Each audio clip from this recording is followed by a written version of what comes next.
Chapter 550. When they entered old Madam's courtyard, a maid had already lifted the curtain. Xiao Wanru followed Madam of Duke Xing into the courtyard. From the main room to the bedroom, it was very quiet inside, with only the sound of sobbing. Looking up, she saw old Madam lying on the wide bed. She seemed to have aged more than 10 years overnight. Her face was covered with wrinkles, and her face was pale and haggard. At first glance, it could be seen that she was indeed ill. Xiao Yanru was holding old Madam's hand in front of the bed. At this time, hearing the voice, she wiped her tears, turned her head, and patted old Madam's hand gently when she saw Xiao Wanru. "Grandma, fifth sister is here to see you." Old Madam, who was lying on the bed, raised her head slowly and looked at Xiao Wanru sharply.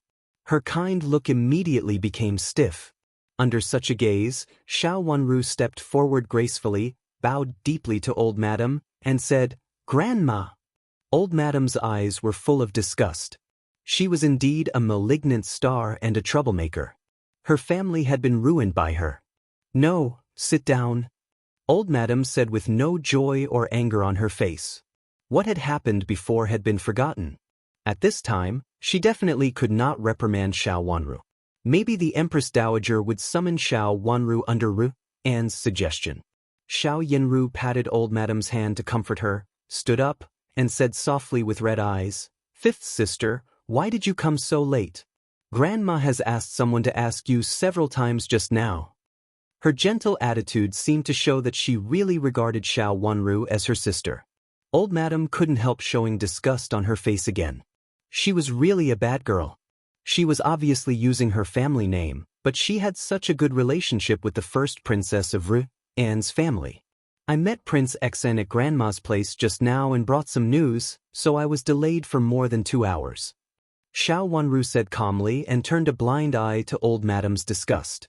Since old Madam could do such a vicious and heinous thing to her own granddaughter by framing her, why should she pay more attention to her? There was no need for her to pretend to be harmonious and tender with her granddaughter anymore. Xiao Yanru was different from her. She had always been filial in front of old Madam, but she did intend to separate from her before.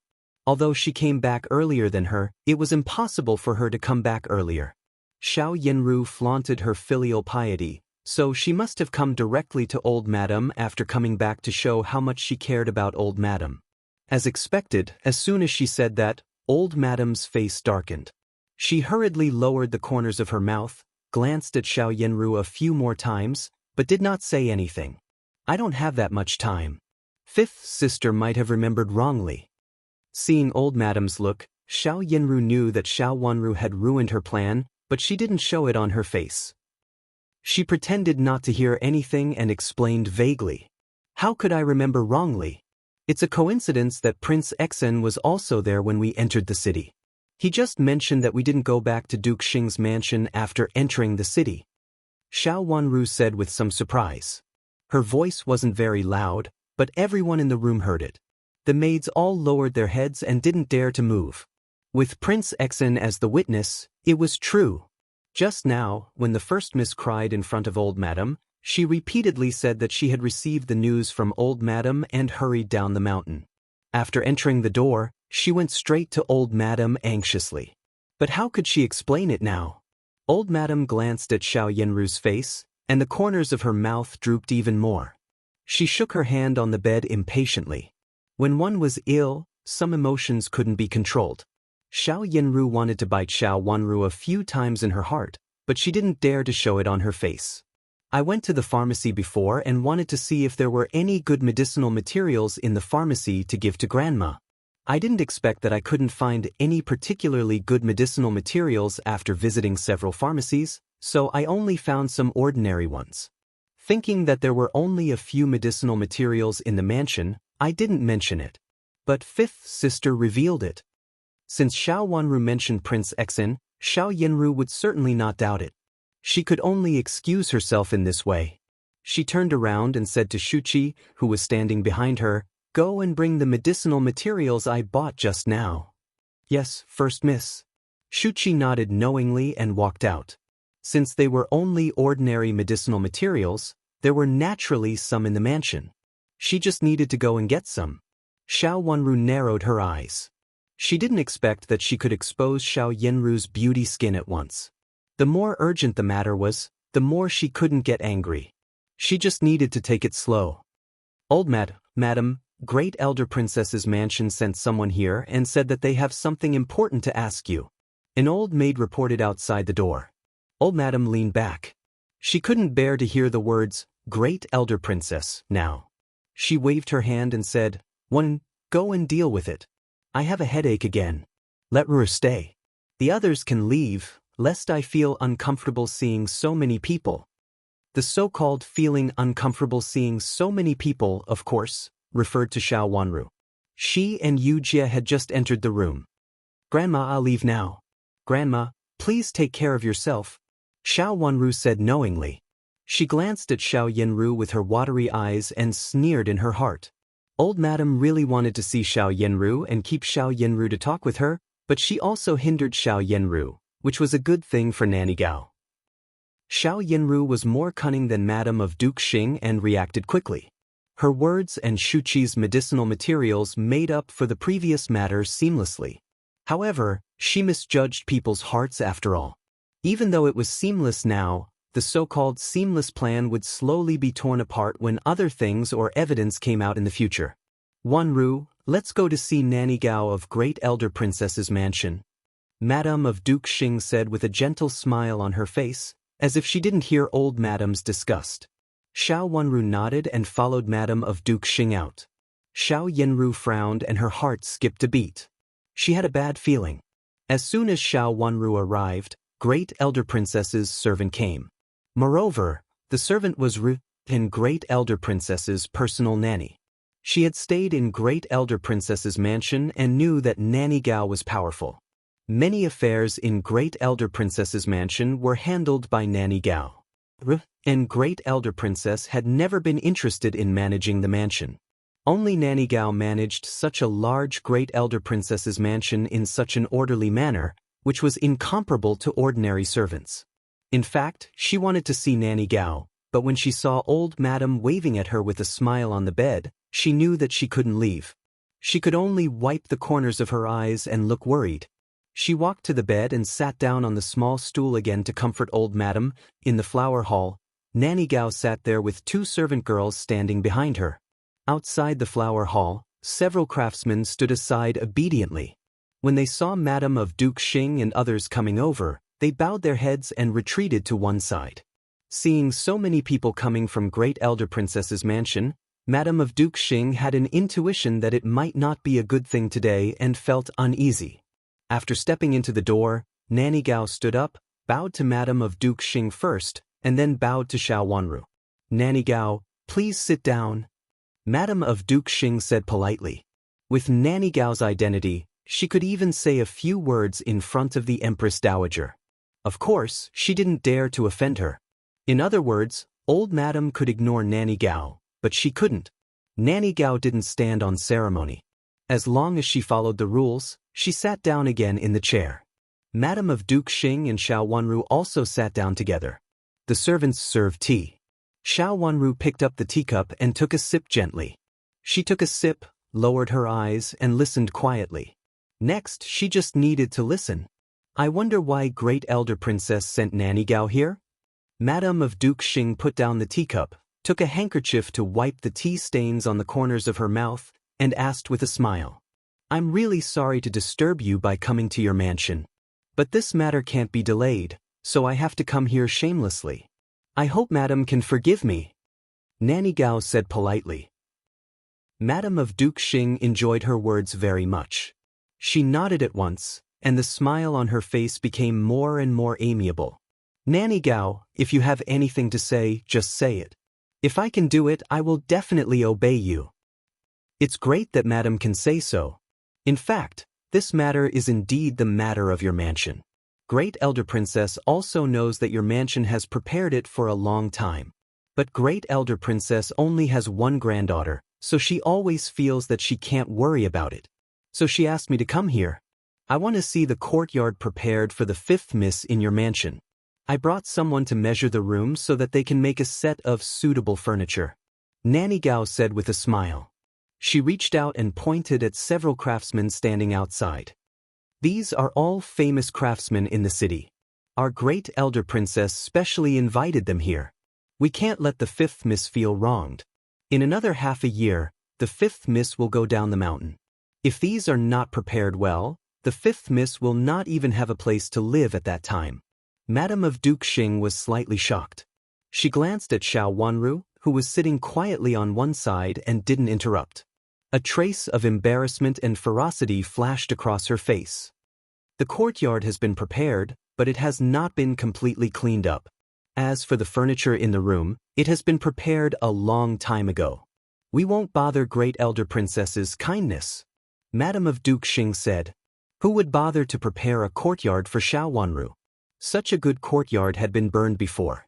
Thinking of this, Madame of Duke Xing still felt distressed.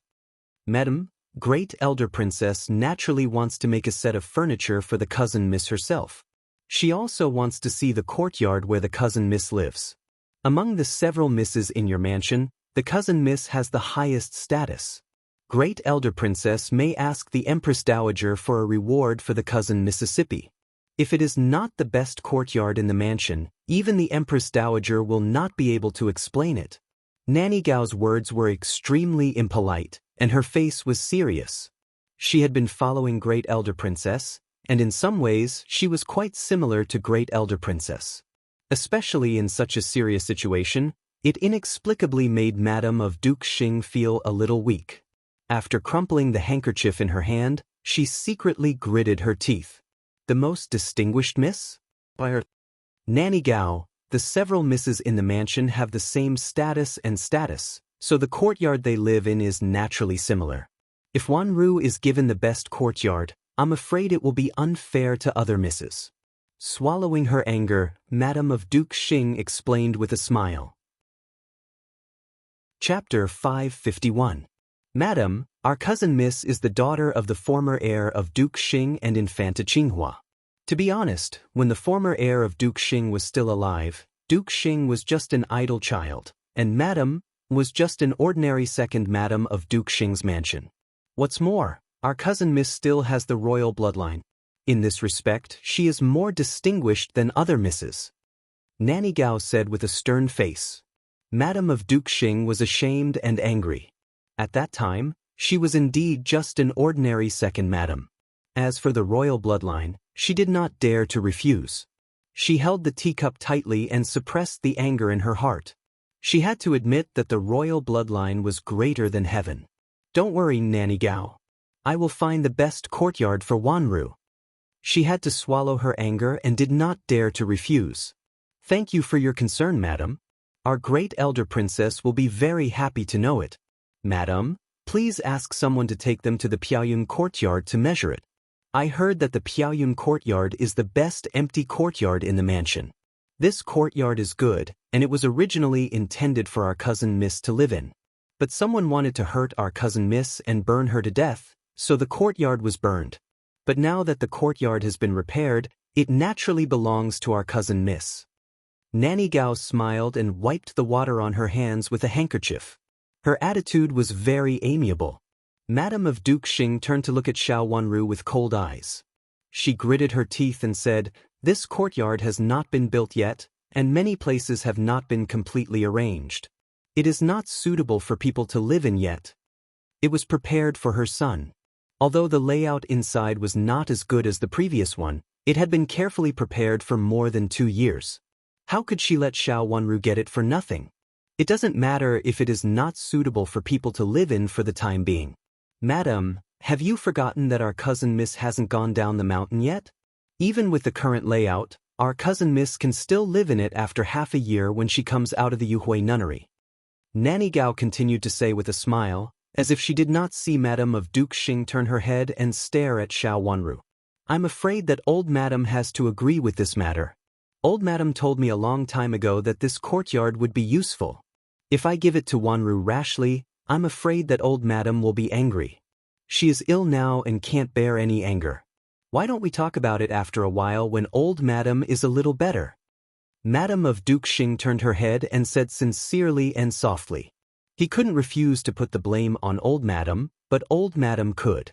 Moreover, old Madam was still ill now. He could delay it today and discuss countermeasures with old Madam next time. I heard that the Empress Dowager is going to investigate the matter of our cousin Miss being framed. If old Madam recovers, she has to cooperate with the Empress Dowager's investigation. I'm afraid that she has no time to care about such a trivial matter of living in the courtyard. Moreover, the Empress Dowager and Great Elder Princess are both thinking about who would have such evil intentions towards Biao Young Lady and wholeheartedly want to destroy Biao Young Lady. If Great Elder Princess finds the culprit, no matter who it is, even if it is the wife of a marquis, she will not let it go easily. Nanny Gao's words were extremely gentle, but the meaning in her words made Madame of Duke Xing feel cold on her back. Did Ru and Great Elder Princess mean to investigate this matter to the end? On the surface, old Madam's affairs seemed to be handled by old Madam alone, but in fact, Madame of Duke Xing and Xiao Yinru secretly helped a lot. Now hearing Nanny Gao's words and looking at Nanny Gao's almost gentle voice, she suddenly felt a chill on her back. She was shocked in her heart. At this time, she must not arouse Great Elder Princess's suspicion. I really have to trouble Great Elder Princess with this matter. Old Madam is seriously ill, and I don't know much about it. I have to trouble Great Elder Princess. As for the matter of the courtyard, I will arrange it for Old Madam first. I think Old Madam may keep it for Wanru. Madame of Duke Xing thought for a while and immediately said with a smile. She called an old maid and asked her to take the craftsman at the door to measure the room. At this time, she could not show her malice towards Xiao Wanru. Xiao Wanru raised her head slightly and glanced at Madame of Duke Xing's amiable face calmly. Even though she knew that Madame of Duke Xing was hypocritical, her face still looked very amiable, as if she was sincere. Her long eyelashes fluttered twice, and her watery eyes fell on Madame of Duke Xing's feet. She saw that Madame of Duke Xing's feet under her skirt were gently stretching from time to time. It could be seen that she was so angry that she didn't even care about etiquette, but she had to follow Nanny Gao's words. She slightly raised the corners of her mouth. Very good, this was the way. Seeing that Madame of Duke Xing sent an old maid away, Nanny Gao's smile became gentler. She asked about old Madame of Duke Xing's health and said that she specially brought Great Elder Princess's greetings and sent some precious medicinal materials to old Madame of Duke Xing's mansion so that old Madame could take good care of herself. When she recovered, they could find out who intended to hurt Xiao Wanru and who smeared honey on her jewelry. Madame of Duke Xing agreed with all of Nanny Gao's words, but she felt guilty. She was angry and resentful, but she could do nothing about it. She was secretly shocked. Was Great Elder Princess holding on to this point? When the two of them talked, Xiao Wanru had been listening quietly without saying a word. If Madame of Duke Xing occasionally glanced at her, she would greet her with a gentle smile. Seeing this attitude, Madame of Duke Xing could not swallow the resentment in her heart and could not spit it out. She was full of resentment. She didn't believe that this bitch didn't know anything. As soon as she came from Ru and Great Elder Princess's mansion, Great Elder Princess's mansion sent someone to ask for the best courtyard for her. That was her favorite courtyard, which she prepared for her eldest son's marriage. Her previous painstaking efforts were ruined, which made her want to vomit blood. Now her painstaking efforts in the past 2 years were going to be ruined again. Xiao Wanru looked at Madame of Duke Xing's irrepressible resentment extremely calmly and turned her face with a smile, which was like 100 flowers blooming. She and Madame of Duke Xing were bound to be incompatible before, so there was no need to please her. No matter how hard she tried to please her, Madame of Duke Xing would not be soft-hearted when it was time to kill her. Then why did she make things difficult for herself? She just wanted to make a strong return and let everyone understand that even though she was not liked by old Madame and Madame of Duke Xing, no one could look down on her because of her identity. The craftsman who was measuring came back after a long time. After showing a sketch to Nanny Gao nodded, stood up and said goodbye. Xiao Wanru and Nanny Sheng sent her to the gate on behalf of Madame of Duke Xing. "Cousin Miss, you can go back first. I will go back to report," Nanny Gao said with a smile at the gate. "That sketch is good, but I don't know if it is accurate." Xiao Wanru said softly, If you can let someone in the mansion see it and sign it, it will be more accurate. Nanny Gao was a smart person. She immediately understood the meaning of her words and secretly cheered for her cousin Mississippi. With such an exquisite heart, it seemed that she had been negligent. She turned to look at Nanny Xing with a smile and said, "Nanny Xing, why don't you sign it? Otherwise, I'm afraid that Great Elder Princess won't believe it." This meant that Nanny Gao in front of her was not as prestigious as she had imagined in front of Great Elder Princess. She needed someone else's signature to get her approval? Nanny Xing was disdainful in her heart. They were all servants. Although she was also the confidant of Madame of Duke Xing, she was still much worse than the confidant of Great Elder Princess. Nanny Xing was both jealous and envious of Nanny Gao, who could put pressure on Madame of Duke Xing in front of her.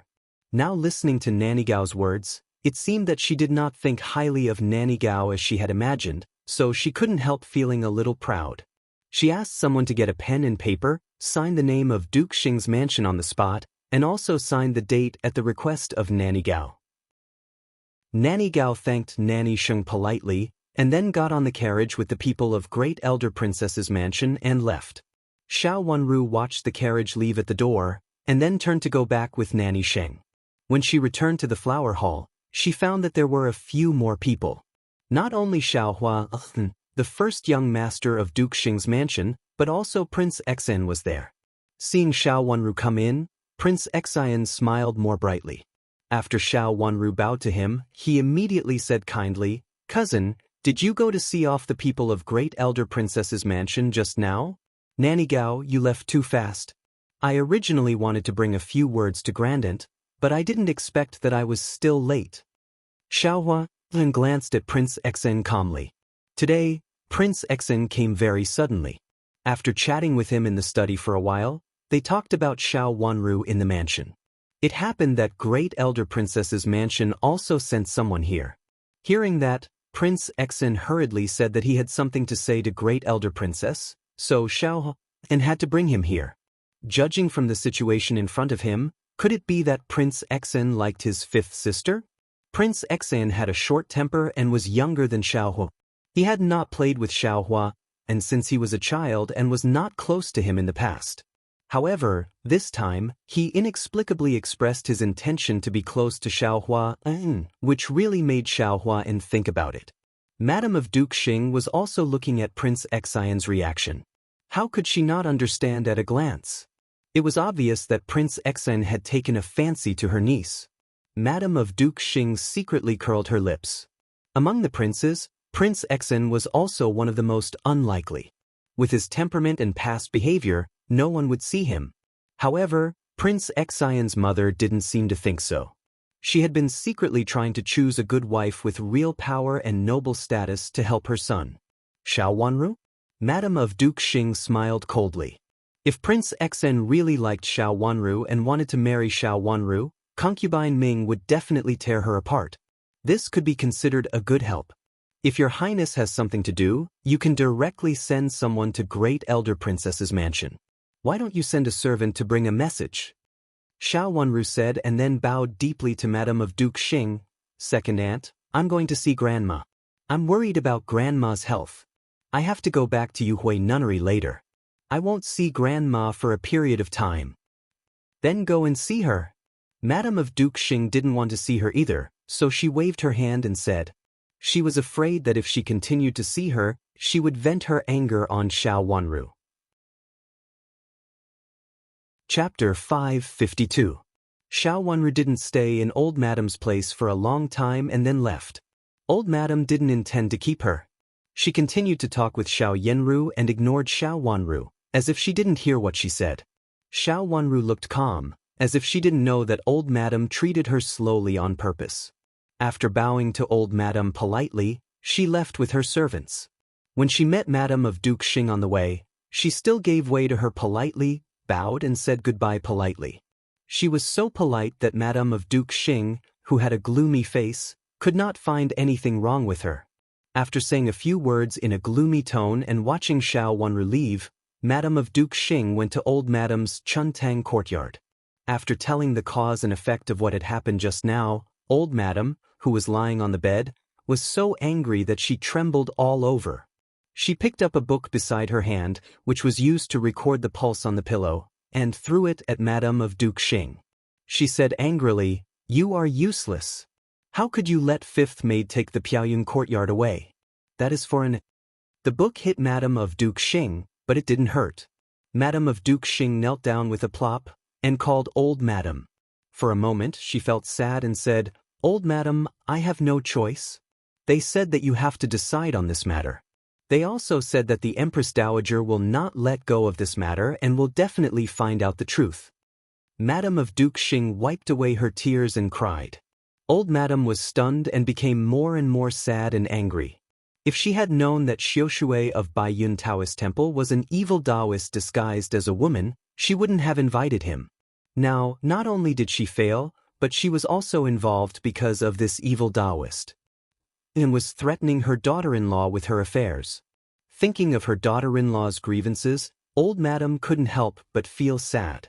She took Madame of Duke Xing's hand and patted it hard, comforting her. "Well, don't cry. Let her have this courtyard. Whether she can live in it or not depends on her. If she asks to change the courtyard in the future, no matter how powerful Great Elder Princess is, she can't do anything to us." She was already thinking about how to prevent Xiao Wanru from living in the Piaoyun courtyard. Xiao Yanru was also shocked. She didn't expect that Great Elder Princess's mansion would react so quickly and take advantage of the situation. If it weren't for this matter, Great Elder Princess's mansion wouldn't have been able to do anything about it. But now it seemed that they were in the wrong, so they couldn't suppress Xiao Wanru by force at this time. Instead, they had to make friends with her.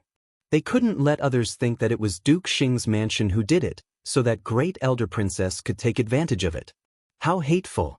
She rolled her eyes and immediately had a new idea. She took 2 steps forward and said to Old Madam, whose face was livid with anger, with a smile, "Grandma, don't be angry. Since fifth younger sister likes it, it doesn't matter. Eldest brother doesn't need to live here. Isn't there an empty yard over there? Where else can I find such a nice courtyard?" Old Madam said helplessly. She loved her eldest grandson the most, who was so promising and obedient, but now even his wedding room had been taken away. When they were discussing the marriage, she had asked someone to come to the courtyard to have a look and suggested that he would live in this courtyard in the future. That family was very satisfied with it. Now, the courtyard was gone before the marriage was settled. How could she explain it to others? "Grandma, you forgot that eldest uncle's courtyard is more suitable for eldest brother to live in, isn't it?" Xiao Yanru reminded her with a smile. As soon as Xiao Yanru said that, Madame of Duke Xing couldn't help breathing rapidly. She pinched the handkerchief harder and looked at Old Madam longingly. She had thought about that courtyard for a long time, but she didn't dare to say it directly. Now her daughter mentioned it in a way that seemed to happen to think of it, but she didn't know what it was. Her daughter was much smarter than her. Living in it represented the identity of the heir of Duke Xing, and it would be easier for the emperor to approve the request to confer the title of heir of Duke Xing. That courtyard can't be used for the time being. Although Old Madam couldn't wait to give this courtyard to her eldest grandson as compensation, she didn't lose her mind after all. There are things of Infanta Qinghua in it, so and Great Elder Princess will definitely intervene. Moreover, that courtyard also belongs to the first branch. Is still here, so we have to think about it in the long run. Previously, she had thought of dealing with this matter from the screen wall where her son wrote.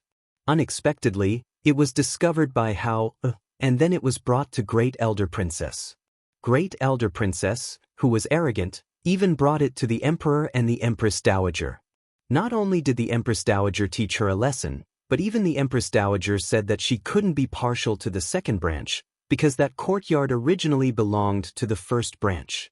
The 3 branches of Duke Xing's mansion generally lived in different areas. The first branch lived in the middle, and Old Madam also lived in that area.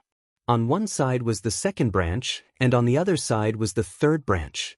But later, because there was only Xiao Yuanhao in the first branch, and the supervisor was Madame of Duke Xing, the boundary between the first branch and the second branch became blurred. Since the first branch inherited the title, its courtyard was built differently from the others, which was more magnificent and had a good environment. The courtyards that Madame of Duke Xing liked were all in the first branch's courtyard. If it was really discussed, with Xiao Yuanhao's presence, they really couldn't do anything. But Mayana, what about him? He took someone to see it before. What should I say? Madame of Duke Xing wiped her tears again.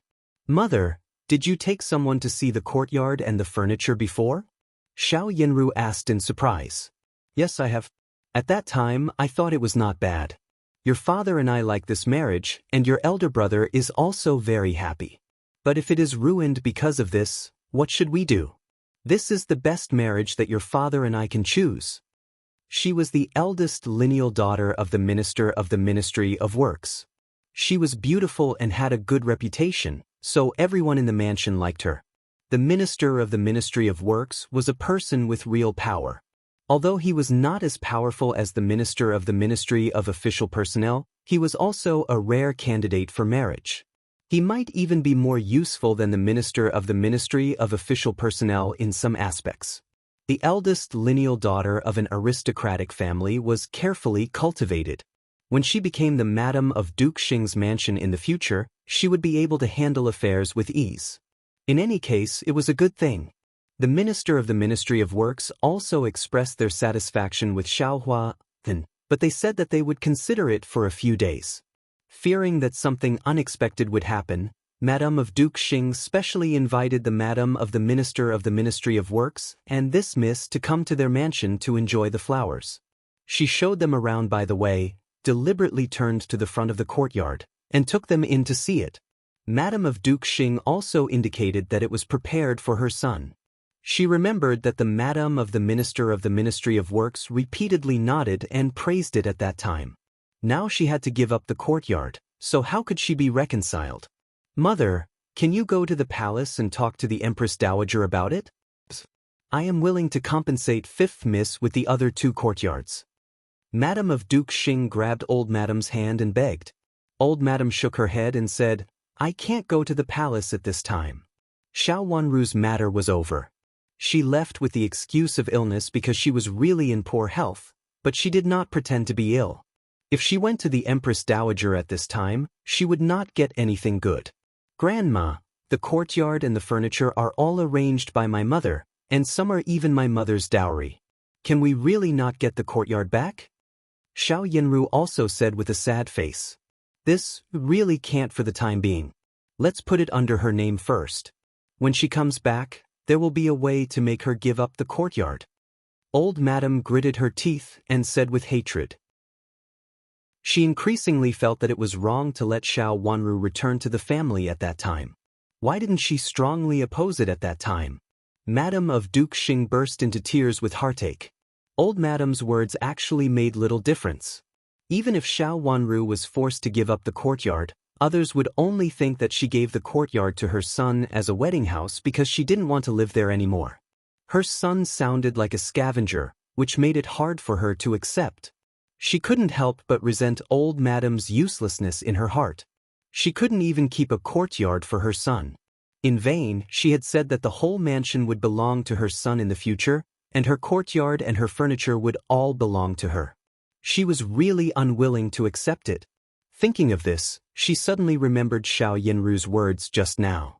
She immediately raised her head and said, Mother, forget about the courtyard. According to you, I can give it to you, but not the furniture. I prepared it for and I can't let others take advantage of it. In fact, everything in the courtyard had been prepared. Xiao Huan could live in it when he got married. This was also the reason why Madame of Duke Xing took the wife of the Minister of the Ministry of Works to visit it before. You want to move the furniture in it? Old Madame frowned and inexplicably felt that this idea was not very good. Yes, the furniture in it belongs to Since the servants of Great Elder Princess's mansion will make a set according to the size of the room, this set originally belongs to our mansion. Let's move it back. Madame of Duke Xing said righteously. Old Madame fell silent for a moment and didn't object this time. In fact, what she said was reasonable. Since Great Elder Princess intervened, she could give them the furniture. But in fact, in addition to some hard furniture, They also needed to buy some other things to decorate the house. Old Madam selectively forgot that the mansion also needed to buy some furniture in the Piaoyun courtyard. Grandma, I have to go up the mountain to accompany my fifth sister. Since this matter had been discussed, Xiao Yanru stepped forward and said, Old Madam's illness was not serious as she had imagined, and she should be fine as long as she took good care of herself. This was only a half-true illness. You still want to go? What are you going to do? Just let her guard it by herself. Does she want you to suffer on the mountain with her? Old Madam said unhappily, Grandma, the officials of the Ministry of Justice are still on the mountain and many things are still being dealt with. If I leave at this time and leave my fifth sister alone, how will others think of our mansion? I'd better stay for a while to accompany her. We can't let others criticize our mansion, Xiao Yanru said softly. Of course, what she said was to protect the reputation of Duke Xing's mansion. Old Madam took her hand and felt increasingly distressed. You are still so kind. You always think of others. I am useless. Since you think so, I won't stop you. Ask your mother to prepare more food and necessities. Don't live a hard life. Old Madam told her. Thank you, Grandma. Please prepare 2 sets of food for me and 1 set for my fifth sister. Xiao Yanru said, seeming to miss Xiao Wanru very much. Chapter 553. You don't have to worry about her. Her biological grandmother will take care of her. If we send too much, she will think that we want to do something. Old Madam said grumpily. Seeing her tired face, Xiao Yanru quickly agreed. Then she chatted with her for a while and fed her medicine. Seeing that Old Madam was sleepy, she left. The mother and daughter came to the courtyard and stood still. Several servants stayed far away from them and did not dare to get too close to them. Are you going back now? It's too dangerous on the mountain. You'd better not go. We can just send some things over. Madame of Duke Xing was also worried about what had happened on the mountain. She had heard that many people had died in the Yuhui nunnery before. Thinking of this, she trembled with fear. Mother, don't worry. It won't happen again. Xiao Yanru said with certainty, the Ministry of Justice has been investigating so strictly. No matter who it is impossible for them to do anything. Who do you think it is? How dare they really kill people? Madame of Duke Xing said worriedly. Who knows? It could be one of them, or it could be someone from the previous dynasty. Xiao Yanru comforted Madame of Duke Xing softly with her eyes flickering. In fact, she really didn't know. She had sent a letter that day in order to fish in troubled waters. She had sent a letter to both Prince Yu and Prince Zhou. She didn't know whether both of them had intervened, or whether one of them had intervened, or whether neither of them had intervened. Was it really the remaining evil of the previous dynasty? She didn't want to get involved in this kind of thing too much. A smart woman shouldn't know too much. At that time, she didn't directly say what she had guessed, but just hinted to some trivial things about Pushun Nun. Even if the two of them couldn't figure it out, their counselors should have figured it out. She just said something she had seen or occasionally thought of. As for thinking deeply, as a miss of an aristocratic family, she didn't know this. The only thing that made Xiao Yanru regret was that Xiao Wanru was fine in the Buddha Hall where the ritual happened at the beginning. Be careful when you go up the mountain. I think that girl is not a good person. Madame of Duke Xing warned her worriedly. Mother, don't worry. Xiao Yanru said indifferently, I heard that the princes are going to choose consorts soon. If I leave at this time to accompany my fifth sister, no one will choose me. At this time, the situation was not clear. She didn't want to be the first to get involved, but she couldn't say no. In private, both Prince Xian and Prince Zhou thought she loved him. With her identity, she couldn't be a concubine. If they went to the palace and said they wanted to marry her, she could only obediently marry them. The situation was unclear and it would be risky to marry anyone. She was the person who would become the empress in the future and she was not willing to lose her life for the position of the princess consort. So what if she was the princess? If that day came, no matter Prince Yu or Prince Zhou, she could easily become the empress with a little trick. In addition, with the help of Duke Xing's mansion behind her, it would be easy for her to become the empress. At that time, Who would remember who the princess consort was? Xiao Yinru was extremely confident about this. The only uneasiness came from Xiao Wanru. Since she met Xiao Wanru, she had always felt that Xiao Wanru was a hidden danger. She even faintly felt that if there was a woman who might ruin her plan, it was most likely to be Xiao Wanru. Now with Xiao Wanru's power, she could not only avoid the consort selection, but also gain a good reputation and keep an eye on Xiao Wanru. It could be said that she could kill 3 birds with 1 stone. Why not? Xiao Wanru was observing mourning for her parents. Accompanying her could also be regarded as observing mourning. Even the royal family couldn't allow a woman observing mourning to come in to choose a consort. Since you think so, it's naturally the best. Madame of Duke Xing had long known Xiao Yinru's plan, but because so many things had happened in the Yuhui nunnery, she was really a little worried, so she wanted to let Xiao Yinru stay in the mansion for a while. Since the consort selection was mentioned again, she suddenly thought of what had happened to Prince Exin just now. Prince Exin came to the mansion just now and met that girl. It seems that he chased after that girl. Could it be that he fell in love with that girl? But even if he fell in love with her, so what? That girl has nothing substantial except her identity. It would be strange if Consort Ming fell in love with her. Madame of Duke Xing sneered. Prince Exin came to the mansion just now? Xiao Yinru's expression was a little strange. Yes, she found an excuse to see that girl, and then watched as the good girl left. She is indeed a restless person. Even after living in the nunnery for so long, she still hasn't changed her seductive aura. She really doesn't know how to behave. Madame of Duke Xing said with a sneer. Xiao Yinru fell silent, full of discomfort. Although she had never thought that Prince Exin would eventually step into that position, Prince Exin had always been good to her before.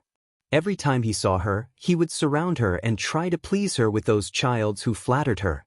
Unexpectedly, he changed his direction as soon as he saw Xiao Wanru, which made Xiao Yinru feel more and more anxious. Xiao Wanru really couldn't stay. She would be the biggest obstacle on her way to becoming the empress. Mother, what do you think Consort Ming will do if she knows this? Rolling her eyes, Xiao Yinru had an idea and said lightly. Her words reminded Madame of Duke Xing. She clapped her hands hard and nodded repeatedly. Okay, I'll find a chance to talk to Consort Ming about this. Although Ruh and Great Elder Princess was favored by the Empress Dowager, Consort Ming could be regarded as the Emperor's favorite consort. In this respect, they were evenly matched. Seeing that Madame of Duke Xing had understood what she meant, Xiao Yinru turned around and left with a smile. Prince Exin? It was not only Consort Ming who could help her. Xiao Wanru gave her a surprise. Miss, Prince Exin's carriage is still behind us. Yu Jie said angrily. She had planned to go back slowly after leaving the city, but she didn't expect that the carriage of Prince Exin's mansion came in a hurry. Prince Exin, who was sitting in the carriage, even lifted the curtain and called her Miss. It was really improper. Yu Jie wanted to go over and beat Prince Exin, who didn't know when to stop. Didn't he know that his behavior would make her Miss suffer from filth? Stop the carriage and ask Prince Exin to talk in the pavilion in front. Xiao Wanru said decisively. It couldn't go on like this. Yes, miss. Yu Jie hurriedly leaned out and said to the coachman outside. The coachman responded and stopped. As soon as their carriage stopped, the carriage of Prince Exin's mansion also stopped. Prince Exin, who was in the carriage, was even faster than Xiao Wanru. He immediately jumped out of the carriage, walked to Xiao Wanru's carriage in quick steps, and was about to reach out to help Xiao Wanru. Yu Jie jumped out of the carriage, pushed Prince Exin's hand away, and helped Xiao Wanru get out of the carriage carefully. Xiao Wanru stood still, glanced at Prince Exin coldly, and walked to the pavilion by the roadside where people could rest. Prince Exin hurriedly followed her and continued the topic he had talked about in Great Elder Princess's mansion. Cousin, I'll come up the mountain to look for you to fly paper phoenixes in a few days, okay? If you don't like the previous style, you can tell me. I'll ask someone to make whatever you like. Xiao Wanru continued to walk forward as if she didn't hear what he said. When she arrived at the pavilion, she turned around and bowed deeply to Prince Exin, who had followed her. Then she raised her watery eyes, looked at him coldly and said, Please tell me why you are here, Your Highness. Her question was so straightforward that Chu Liuxin couldn't answer it at all. He opened his mouth and blushed first. He looked at Xiao Wanru with a very complicated expression. He felt that he had made it very obvious. Why didn't cousin Wanru understand what he meant? But when he said it himself, he felt really embarrassed. In the past, although he would often fool around with a large group of hedonistic young masters and deliberately tease some beautiful girls, he had never been so attentive. Standing in front of her, looking at his figure reflected in those beautiful eyes, he actually couldn't say the nonsense that he used to fool around with her. If it were in the past, he could say such words casually. Why did he have to hold back his words now? Prince Xian's face turned red. He looked at Xiao Wanru eagerly, but didn't say a word. Seeing that he didn't say anything, Xiao Wanru said calmly, "Your Highness, do you know why I'm going to the Yuhui nunnery now?" Chu Liuxin felt that this question was very easy to answer. He breathed a sigh of relief and hurriedly said, "Cousin, of course you're going to observe mourning for your parents. It's a good thing to live alone in the nunnery for 3 years. Since you're observing mourning, don't you think you should be quiet and isolated from men? Your Highness followed me all the way here just now. How can I bear it? What will others think of me? Will they think that what I've done is completely not in line with the duty of a filial daughter and that I'm not really observing mourning for my parents?" Xiao Wanru lowered her eyes, and her long and curly eyelashes fell quietly. Like a tired butterfly, she looked very cold and distant. Chu Liuxin opened his mouth but couldn't say anything. Just now, he was so excited to chase after her all the way that he didn't have time to think too much. He only knew that Xiao Hua, and said that, "A fair and graceful lady is a gentleman's desire." If he didn't ask for it, how would the beauty know? At this moment, he felt hot in his heart and hurriedly chased after her, eager to let the beauty know his feelings. At this time, hearing Xiao Wanru's words, he immediately came to his senses. He took a few steps back and bowed deeply to Xiao Wanru. "Cousin, I'm really sorry. I've been rude." After saying that, although he was a little reluctant, he still turned around and left. "Miss, although His Highness Prince Xen followed our carriage before, he wasn't so anxious, nor did he yell so loudly." Yu Jie helped Xiao Wanru back to the carriage. After sitting down, she felt confused. According to Prince Xian's behavior just now, he was not an ignorant and rude person. How could he do such a thing? Chapter 554. In the quiet night, the ground was stained with blood. A blood-red beautiful man, dressed in snow-white clothes, quietly sat on a spacious chair. There was blood flowing in the air. A few men in black had died in front of him. Some had been decapitated, some had been stabbed in the heart. There were a few who were not dead yet, but they were lying in a pool of blood, unable to move. He raised his head and looked at the handsome man. If it weren't for such an environment, no one would know that the man in front of him was the real evil star. "Your Highness, how should we deal with them?" Xiao Xuanzi stepped on the blood and asked. "Kill them all." Chu Liuxin's lazy voice was a little faint, and his eyes swept over the ground soaked in blood. "What about the other 2 who are still alive? Do you want to ask them?" Xiao Xuanzi pointed to the corner and said, "Ask them. If you can't get anything out of them, skin them." Chu Liuxin said lightly. He stood up and turned to leave. "You are just a sick man who is about to die. How dare you think about it?" An assassin who was not dead felt that there was no way out, so he immediately cursed. An arrow flew out of nowhere and hit him in the chest. It was extremely fast and accurate, and then the voice suddenly stopped. There was a strange silence in the night. "Go ahead and find out whether these people have 9 relatives who are not dead. If they don't tell us clearly, we will kill them all." Chu Liuxin coughed in a low voice, and his handsome face with a sickly look looked a little tired. If others saw this, they would definitely think that this prince was born weak, but in fact he hadn't slept since last night. "Chu Liuxin, you will die a horrible death." Someone screamed and also hoped that he would be killed by an arrow. He had taken an arrow to his chest and ended his life. At the very least, his entire clan would not have to fear being slaughtered. However, this time, he was not killed by the arrow. Instead, he was knocked unconscious by the hilt of a saber. They were assassins who came to kill Chu Luchen. Originally, they thought it was not a big deal. Everyone in the world knew that Prince Chen was going to die. Even if he was not really going to die, he would be extremely weak. However, they did not expect that the first assassin to make a move would be stabbed to death by the sword he drew from the guard beside him and stabbed in the chest.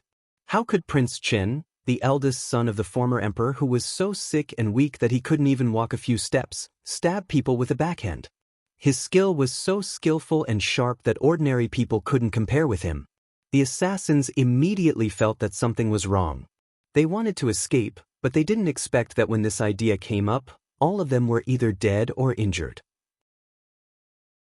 Now Prince Chen meant that those who were not dead had to tell the truth, or his 9 relatives would be killed.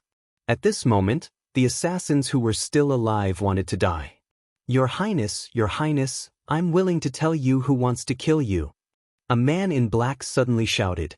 Chu Luchen stopped and looked at an assassin lying not far away. His leg was injured, so he could only crawl over at this time. His cold eyes fell on the assassin who crawled over. His face was still covered with a cloth, and the wounds on his body were bleeding as he crawled. But even so, the man in black still slowly approached Chu Luchen and said, Your Highness, I know who it is. Please spare my life, Your Highness. Her voice was filled with tears because of panic. She held her injured thigh tightly with one hand and moved to Chu Luchen with difficulty. Chu Luchen looked at him quietly. His handsome eyes looked cold and bloodthirsty in the night, as deep as the bottomless darkness. Tearing apart his gentle appearance, he was more like the Shura king in the bloody night. The assassin slowly crawled to Chu Luchen, raised his head, and reached out to pull Chu Luchen's robe. Before his hand touched the sleeve, an arrow had nailed his hand to the ground, and the assassin screamed. The hand that was nailed to the ground struggled hard, and 2 small needles in his hand fell to the ground, making a clear sound of impact. It was iron. If he had grabbed Chu Luchen's robe, the 2 poisonous needles would have stabbed into Chu Luchen's body silently. Let him have a try. Chu Luchen took back his sleeve crossbow, and his eyes were shimmering and beautiful. Xiao Xuanzi answered and walked over. He carefully picked up the bright end of the poisonous needle and stabbed it into the assassin's hand. The scream sounded again. Cut off his tongue and then stab it. Chu Luchen said lightly. Immediately a guard came over and quickly reached out to grab the assassin's neck. He used a sword to hook it, and half of the tongue fell to the ground immediately. The assassin curled up in pain, and all his voice was hoarse in his throat, and he could only make a hissing sound. Xiao Xuanzi picked up the poisonous needle again and stabbed it. All the other assassins who were still alive were stunned, and they no longer had the determination to die. Chu Luchen walked out of the yard slowly. Xiao Xuanzi casually threw away the needles and hurried to catch up with him. This was a yard outside the city, and it was also Chu Luchen's recent resting place. It was not far from Yuhui Nunnery. He didn't expect that it was targeted by someone.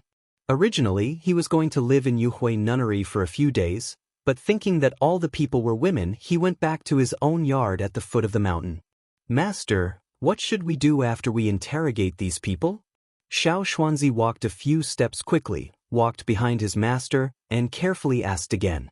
Deal with them? Chu Luchen said lazily. Leave none alive? Shall we send 1 or 2 to the palace? Xiao Xuanzi asked in surprise. In the past, his master would always leave 1 or 2 alive in such a situation. No, no one cares about these people. Chu Luchen sneered and said. Under the moonlight, his smile became elegant again, as if the evil star in the sea of blood was not him. Master, do you mean that they were not sent by those masters? Xiao Xuanzi couldn't help asking. After asking, he realized what he had said and hurriedly knelt down. Master, please forgive me. Get up and prepare a carriage for me. I'm going to Yuhui Nunnery. Chu Luchen said casually. Your Highness, are you going to see Fifth Miss like this? Xiao Xuanzi was shocked and said. Can't I see her? Chu Luchen's face became cold, and his expression became more and more gloomy. Master, you are full of murderous intent now. If Fifth Miss finds it, she will be afraid. Xiao Xuanzi hurriedly lowered his head and explained in fear. The coldness in the air slowly faded, and then he heard Chu Liuchen's voice, "Go and prepare the bath water." After washing, the heavy blood color disappeared, and the expression on Chu Liuchen's face could be called gentle again. He changed into a moon-white robe and put on a light gray cloak. Only his loose hair was not tied up because it was half dry. The carriage had already been prepared. Chu Liuchen got on the carriage at the gate of the village, and Xiao Xuanzi also ran to the carriage. They went to Yuhui Nunnery. When they arrived at the gate of Yuhui Nunnery, they were also stopped by the people on duty of the Ministry of Justice. "Our master is Prince Chen." Xiao Xuanzi poked his head out and said angrily, "Greetings, Your Highness." The two people of the Ministry of Justice hurriedly lowered their heads and knelt down. "Go and prepare a courtyard for our master. Our master is going to have a rest here today." Xiao Xuanzi jumped out of the carriage and ordered. But at this time, the people of the Ministry of Justice looked at the moon in the sky awkwardly. It was almost midnight now, and the nuns of Yuhui Nunnery had already gone to bed. Where could they find a courtyard for Prince Chen to have a rest? "Hurry up. If anything happens to our master, you will be killed," Xiao Xuanzi said in a sharp voice. The two people of the Ministry of Justice looked at each other and dared not to say no. One of them was smart and hurriedly went to find a courtyard. They had been here for a period of time, so they knew which courtyards for pilgrims were empty. Prince Chen was of high status, so of course, they had to choose the best courtyard. A locked courtyard was kicked open heavily, and Chu Liuchen's people entered it. After checking that there was nothing unusual, Chu Liuchen walked in slowly with Xiao Xuanzi. There was actually a large courtyard. Judging from the rules of this courtyard, it didn't seem to be for ordinary people, but it was excellent for Prince Chen to live in. Chu Liuchen looked at the surrounding environment with a strange look. It turned out to be the courtyard that he was going to live in before. The corners of his handsome lips curled up, and the shadow on his body faded away a lot. Xiao Xuanzi also breathed a sigh of relief. "Master, do you want to have a rest first?" Pointing to the door of the main room, Xiao Xuanzi asked. Today his master's breath was unstable, so he was very worried. "No." Chu Liuchen stood in the courtyard with his hair hanging loosely over his shoulders and looked at the sky. Under Xiao Xuanzi's surprised gaze, he jumped up and rushed to the opposite roof. "Hurry up." Xiao Xuanzi waved his hand, and several black shadows followed Chu Liuchen, and then disappeared in front of Xiao Xuanzi with Chu Liuchen. Xiao Xuanzi frowned tightly. His master's breath was very unstable today, so how could he not be worried? In the past, when his master's breath was unstable, his master's bad mood might lead to illness. At this time, his master still wanted to go out. Xiao Xuanzi was so anxious that he paced around on the spot for a while, and then ordered someone to immediately go down the mountain to invite the Imperial physician who had stayed in the farm before. "It's better to be prepared. I'm afraid that my master's old illness will break out again. Under the treatment of Dr. Qi and Mingqiu Nun, my master can drink medicine at ease and will no longer abandon himself to despair like before. My body is almost fine now." But today his master's mood fluctuated so much that Xiao Xuanzi almost didn't dare to ask more questions. Xiao Xuanzi sighed helplessly and looked in the direction where Chu Liuchen disappeared. Xiao Wenru was sleeping. She went down the mountain and solved some things. After coming back, she went to bed early. After hearing that Xiao Yenru had come back, she ignored her. At this time, she was sleeping soundly. Suddenly, she felt a gust of cold wind blowing and somehow had a dream. In the dream, there seemed to be white sails everywhere, and the room was snow-white. She knelt in front of the empty coffin in a white mourning dress. Was it in the Deputy Prime Minister's mansion? It was snow-white there. It was the scene after when Shichi died. Then an old woman came in angrily with a group of people and slapped her hard in the face twice. Her head hit the coffin heavily, and blood immediately flowed down from her forehead. "You're dressed up gorgeously, bewitching and pretentious. Since you dare to be so disgraceful in Lingchong, our manor doesn't dare to keep you. Scram out of the Wen manor. I'll make the decision for my son to divorce you, you witch." Chapter 555. Dressed up and made by a demon? Just because her lips were brighter than ordinary people, She was charged with such a crime. Humiliation and anger made her suddenly open her eyes. Hearing her rapid breathing in the darkness, she held a corner of the quilt tightly and looked at the darkness above her head. It turned out that the reason why she was driven out of the Wen's mansion in the last life was that she was framed for dressing up and making by a demon in the morning hall because her lips were brighter. What's wrong? Did you have a nightmare?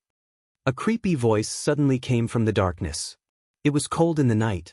If Xiao Wanru hadn't recognized Chu Liuchen's voice at the first time, she would have screamed immediately. Lifting the gauze curtain, she didn't find anyone, so she asked hesitantly, "Your Highness." After a long while, she heard the answer. Xiao Wanru turned her eyes to the ground. There was a mat in that direction, but she couldn't see anyone sitting there. Could it be that he was lying on the mat? With the faint moonlight coming in from the window, there seemed to be someone lying there. In order to see the moonlight in the evening, the screen in front of the bed had been moved away. Sitting up from the bed, she carefully moved in the direction of the mat. There was nothing else in the silence room, so she was not afraid of tripping. Suddenly, she kicked something and fell forward involuntarily. Xiao Wanru reached out to grab something subconsciously, but she couldn't grab anything in the darkness. Just as she closed her eyes helplessly, her slender waist was held by a big hand. She was held into a thin and solid arms, and then they fell together. Subconsciously, she reached out and touched it. The skin under her hand was as smooth as jade. She didn't know what she touched, so she touched it again. This time, she touched an extremely soft part. "Why did you touch my face?" In the darkness, Chu Liuchen's voice was indiscernible. Xiao Wanru loosened her hand and immediately knew that she had touched his lips just now. She couldn't help blushing. After calming down, she asked, "Your Highness, why are you here?" She reached out and touched the side again. She seemed to have touched a warm and wet place just now. It was as smooth as silk, but it was very wet. Chu Liuchen's hair was wet? "Your Highness, let me help you stir your hair. It's not good to blow your hair like this. It will hurt your health." Xiao Wanru pushed him hard. Chu Liuchen was not an ordinary person, and his body was weaker than others. The restraint around her slender waist was loosened. Xiao Wanru turned over and sat up. She touched the side and found that the stool on the table should be on the side. She remembered that there was a clean handkerchief there when she fell asleep. He touched it a little and sure enough, he felt it. "Your Highness, sit up. I'll help you stir your hair." The figure in the dark did not move or make a sound, as if he did not hear her. Xiao Wanru reached out to touch again. This time, she didn't know what she felt. She reached out to touch the slight rise and fall. It should be his chest. "Your Highness, please sit up." His Highness seemed to be in a bad mood. Otherwise, he wouldn't have run out of the bathroom without drying his hair. This time, after a while, she heard the sound of clothes rubbing, and then Chu Liuchen sat down with his back facing her. She wrapped his black hair with the handkerchief in her hand. Xiao Wanru carefully stirred it for him, and then put it together and stirred it again. "Someone tried to assassinate me," Chu Liuchen finally said with a bit of malice. "Your Highness, have you been injured?" Xiao Wanru's heart skipped a beat. She involuntarily pulled harder, which made Chu Liuchen have a headache. "Can you be gentle?" "Your Highness, I can't see clearly in the dark." Xiao Wanru apologized insincerely. Then she pulled harder again. This time, she pulled harder than before. Chu Liuchen couldn't help crying out in pain. He said angrily, "Can you get better?" Xiao Wanru raised the corners of her mouth with a smile. "Your Highness, rest assured. I will be absolutely careful this time. Your Highness, tell me about the assassin just now." After being pulled by her for a few times, Chu Liuchen felt that he was not interested in talking to her about it. He said lazily, "Isn't it just about the assassin? It's not a big deal. It's not like I haven't encountered it before that you pull my hair." "Your Highness, have you been assassinated several times?" Xiao Wanru asked. "There have been assassinations since I was a child in the palace. At that time, I was still a child and they poisoned me. I don't know what they were thinking. I'm just a sick child who can't do anything, but they can't tolerate me," Chu Liuchen said casually. In the darkness, he raised his long and narrow eyes, with a trace of enchanting cruelty that had not been seen in the past. Hearing that he had left the palace early, Xiao Wanru's heart softened. How difficult it must be for such a young and sick child to live in the palace. Xiao Wanru's heart softened, and she pulled harder. Haven't the Empress Dowager and the Emperor always protected you? I heard that they were very good to you when you were in the palace. I'm a surviving member of the former emperor, and I have no parents. Even though Imperial Grandmother is devoted to me, there are always things that she can't see. There are many ways to torture a child in the palace. Imperial Grandmother can't protect him all the time even if she wants to. Later, I was poisoned, so Imperial Grandmother agreed to let me leave the palace. Chu Luchen said lightly. Xiao Wanru touched his slightly dry hair, took out a small comb from the pocket of the table, and combed it for him. His hair was extremely smooth and comfortable to touch. Your Highness, you are the son of the former emperor. How can you be a surviving member of the former emperor? Xiao Wanru said softly, the son of the former emperor is a surviving member of the former emperor. In any case, the bloodline of the former emperor was extremely noble, not to mention that he was the legitimate eldest son of the former emperor. If the former emperor had passed away a few years later, the throne would have been his long ago. How could there be the current emperor? But now she felt that he was an orphan without parents. So what if he had a noble identity? The comb under her hand became softer and softer. It's not bad to have no parents. At least no one can control me. It was like this when I was a child, and it's the same now. Chu Luchen said slowly. There was an inexplicable meaning in his words. Xiao Wanru could sense something strange, but she couldn't tell the reason. She always felt that his words were very meaningful. Xiao Wanru had always felt that her fate was sad, but compared with this person, it seemed that her fate was not so sad. At least old Madame Qin's love for her was real, and she had protected her for so many years. Whether in the previous life or this life, old Madame Qin loved her very much, especially when she was a child. During that period of time, she was the most innocent, and old Madame Qin had always protected her. Chu Luchen was different. He should have known his identity a long time ago. Not only did he know that he was the humiliated son of the former emperor, but he was also sick and weak. Even though the Empress Dowager protected him wholeheartedly, the imperial palace was not a good place. From childhood to adulthood, he must have suffered more than her. Your Highness, the Empress Dowager has always been on your side. Xiao Wanru comforted him. She didn't mention the emperor. Although it was said that the emperor loved this nephew like a pearl and treated him better than his own son, in Xiao Wanru's opinion, it was just because he knew that he was weak and could not live long. If Chu Luchen was strong, the emperor would probably be very afraid of him and would definitely not treat him better than his own sons. Imperial Grandmother is very good, Chu Luchen said lightly. Suddenly, he changed the topic. Do you know how I dealt with those assassins and those who poisoned me in the past? Xiao Wanru instinctively felt that she shouldn't ask this question, but the next moment, the prince didn't wait for her to ask and said, I skinned them and pulled out their tendons and sent them to their masters. Several of them fainted directly when they saw the bloody things on the table, and then shouted and went to my uncle to make a scene, demanding to find out the truth.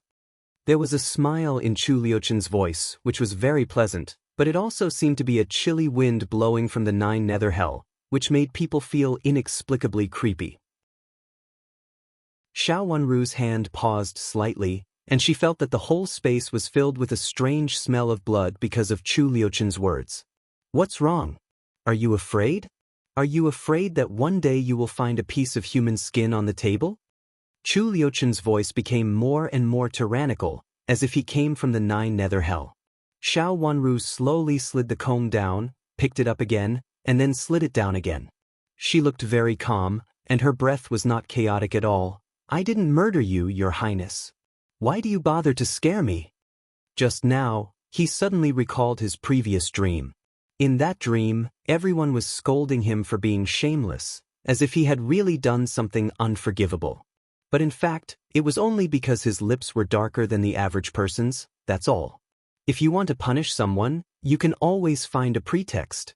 In this life, she was also a ghost who climbed up from the nine nether hell. Compared with Chu Luchen, she was even worse. Why should she be afraid of what he said just now? People who had died once would always be especially brave. Aren't you afraid of me? Feeling that the comb behind him was still so calm and did not tremble at all, Chu Luchen asked. What's there to be afraid of? Your Highness was also harmed by others. You don't need to be kind to those evil people. Being kind to them is just being evil to others. If those people had succeeded, how could your Highness still be alive now? If someone must die, it is naturally better for them to die. Xiao Wanru said lightly. Her words were extremely cold, and she didn't care about the life and death of others. Chu Liuchen's fingers moved, and he inexplicably felt relieved. The tyrannical look in his eyes slowly faded. He turned his hand, reached out to hold Xiao Wanru's slender waist, and lay down. Xiao Wanru was pressed down on him. The comb in her hand was still combing his hair, and she didn't have time to take it away for a while. Unfortunately, it happened to scratch his face, and she heard him groan. Xiao Wanru hurriedly threw away the comb in her hand and said anxiously, Your Highness, are you hurt? Chapter 556. My face is hurt. Chu Luchen said matter-of-factly. He reached out and pulled her slender hand over, letting her hand touch his face. Is it really hurt? Then I'll go to light a lamp and apply some medicine. Xiao Wanru subconsciously groped and wanted to push him away to get up. However, her slender waist was held by him, so she could only raise her neck a little. How could she get up? Your Highness. Xiao Wanru pushed his chest and said. Chu Luchen closed his eyes and hugged her tightly in his arms. The body in his arms was soft and had a faint comfortable fragrance, which made him feel very relaxed.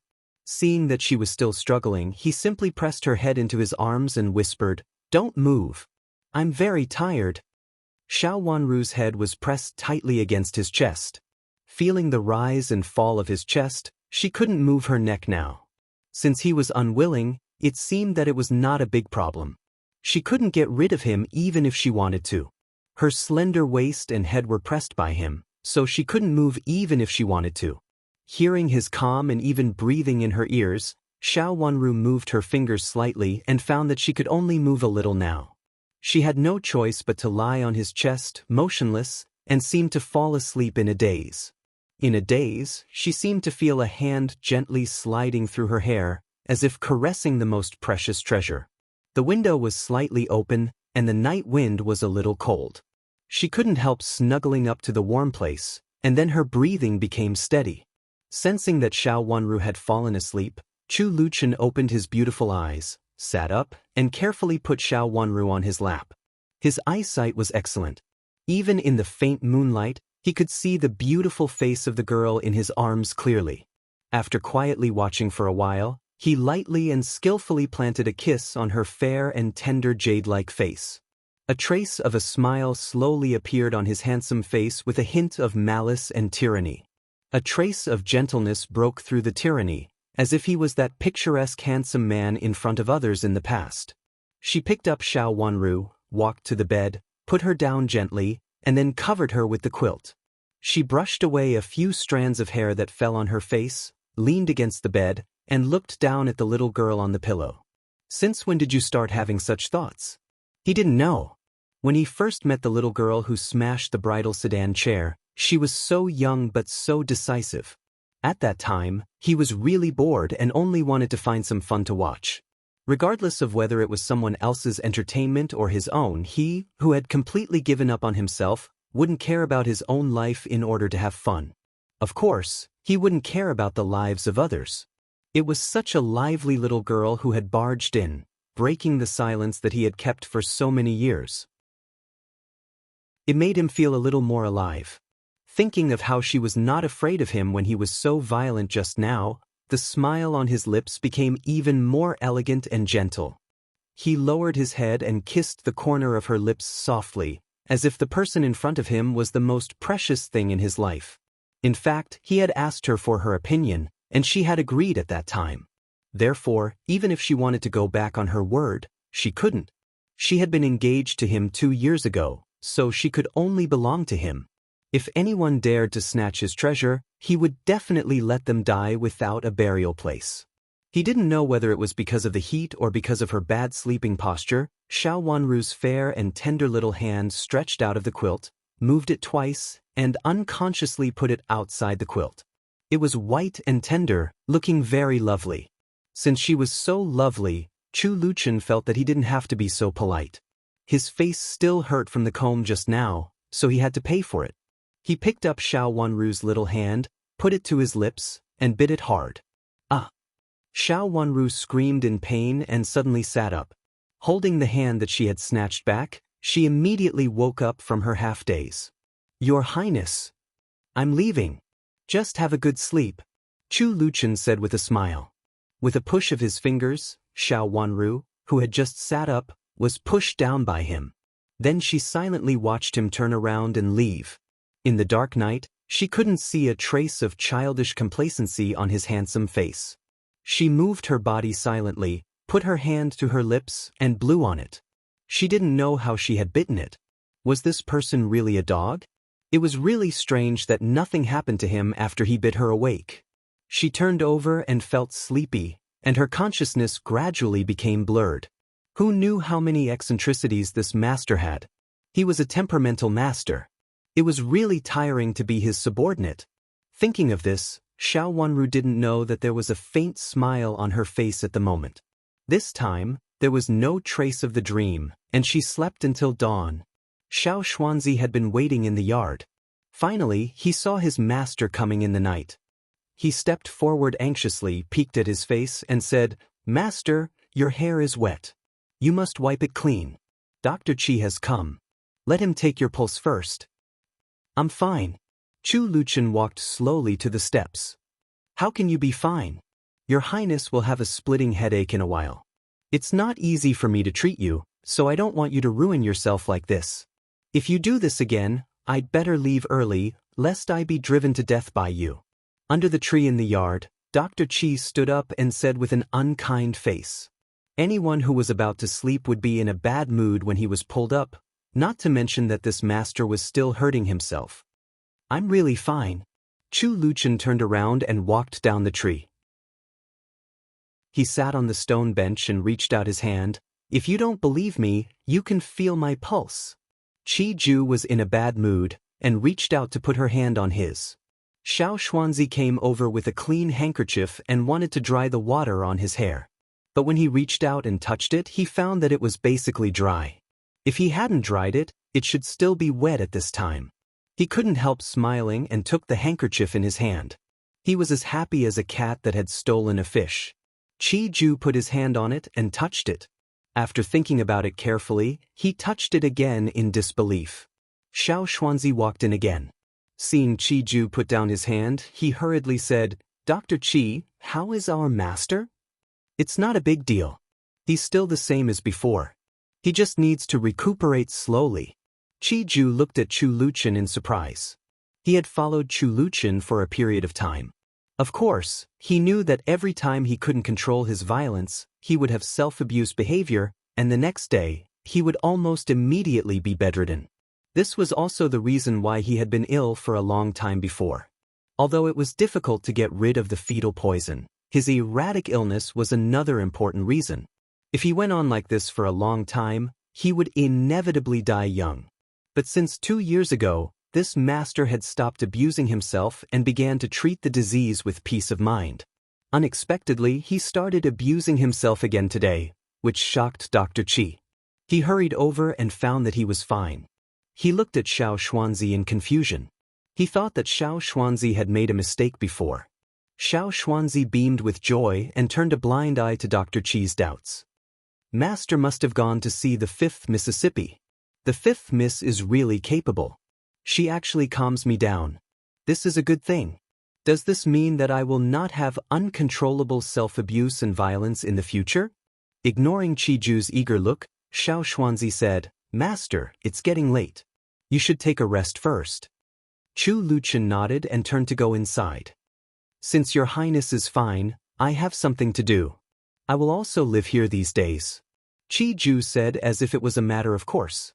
He had long wanted to come to the Yuhui nunnery, but the prince had always refused to let him. Now there was such a good opportunity, and he did not intend to give up. When he smiled, he was really comparable to Xiao Xuanzi. The same complacency, the same smile like a fox who had stolen a chicken. How many days do you want to stay here? Chu Luchun turned his head and glanced at him. Under the light, his handsome eyes were more beautiful than anything else. Even Qi Ju had to admit that this prince's appearance really made all the men in the world feel ashamed. Yes, I will stay for a few days and leave after a few days. If you go down the mountain first, I will stay for a while. It's rare for me to come to the Yuhui nunnery. I heard that although the Yuhui nunnery also receives male pilgrims, there are many rules. This place is excellent. Qi Ju reached out and touched the stone table. Of course, Chu Luchun was fine. He had to think of his own business. On the way here, he also saw clearly that this was already the inside of the Yuhui nunnery. Men were basically not allowed to come here. Only the noble descendants like Chu Luchun were allowed to live here in the middle of the night. If he didn't take advantage of the situation to live here, he would not be called Qi Ju. Not far away, he also saw clearly that it seemed to be the place where the nuns lived. He didn't know which courtyard Mingqiu lived in. But no matter which courtyard she lived in, it must be in the Yuhui nunnery. Thinking of this, Qi Ju felt happy and had to thank Xiao Xuanzi for using a reason to call him over. For this reason, Xiao Xuanzi became more and more pleasing to the eye. He thought that Xiao Xuanzi had asked him for a pill before, and he would make it for him when he was free. If you want to live here, you can do it after I leave, and you are not allowed to live for too long. Chu Luchun squinted at him and walked to the main room. Xiao Xuanzi followed him closely. Okay, I will follow your order. Qi Ju nodded happily. Chu Luchun didn't pay attention to the man who was laughing so hard that he almost became silly. After entering the inner room, Xiao Xuanzi could see more clearly under the light. His master's hair was indeed dry, and it seemed that he would not get sick again. His smile almost overflowed on his face. He turned his eyes to Chu Luchun's face, wanting to see his face. But when he saw the marks on his face, his heart skipped a beat, and his face suddenly turned pale. She threw herself in front of Chu Luchun, grabbed his robe, knelt down, and cried in horror, "Master, what happened to your face? What is this? Who took something and scratched your face?" Chapter 557. Chu Luchun touched his face and couldn't help laughing. He said lazily, "It's too late. I'm going to sleep." "The wound on your face?" Xiao Xuanzi said anxiously when he saw him go in carelessly. "I'm tired. Let's talk about it tomorrow. Come and serve me." Chu Luchun said lightly and leisurely. Xiao Xuanzi blinked and got up in confusion. Why did he feel that his master was not angry and seemed to be quite satisfied? While taking off his master's wide robe, he peeped at Chu Luchun's face. Xiao Xuanzi confirmed again that his master was really not angry. He slightly raised the corners of his mouth with a smile. "Master, let me apply some ointment for you." After helping Chu Luchun lie down, Xiao Xuanzi took a bottle of ointment from Dr. Qi and said carefully, "Oh." Chu Luchun closed his eyes. Xiao Xuanzi carefully applied ointment for Chu Luchun. When he finished, he found that Chu Luchun had fallen asleep and slept soundly. In the past, when he couldn't control his violence, he couldn't fall asleep all night. Was it because he was too tired today or because of something else? If it was because of something else, Xiao Xuanzi felt that he could respect 5th Miss Xiao more. After dealing with Chu Luchun's injury, Xiao Xuanzi left quietly. After standing outside the door for a while, he asked someone to deal with tomorrow's affairs. This was what His Highness had asked him to do before.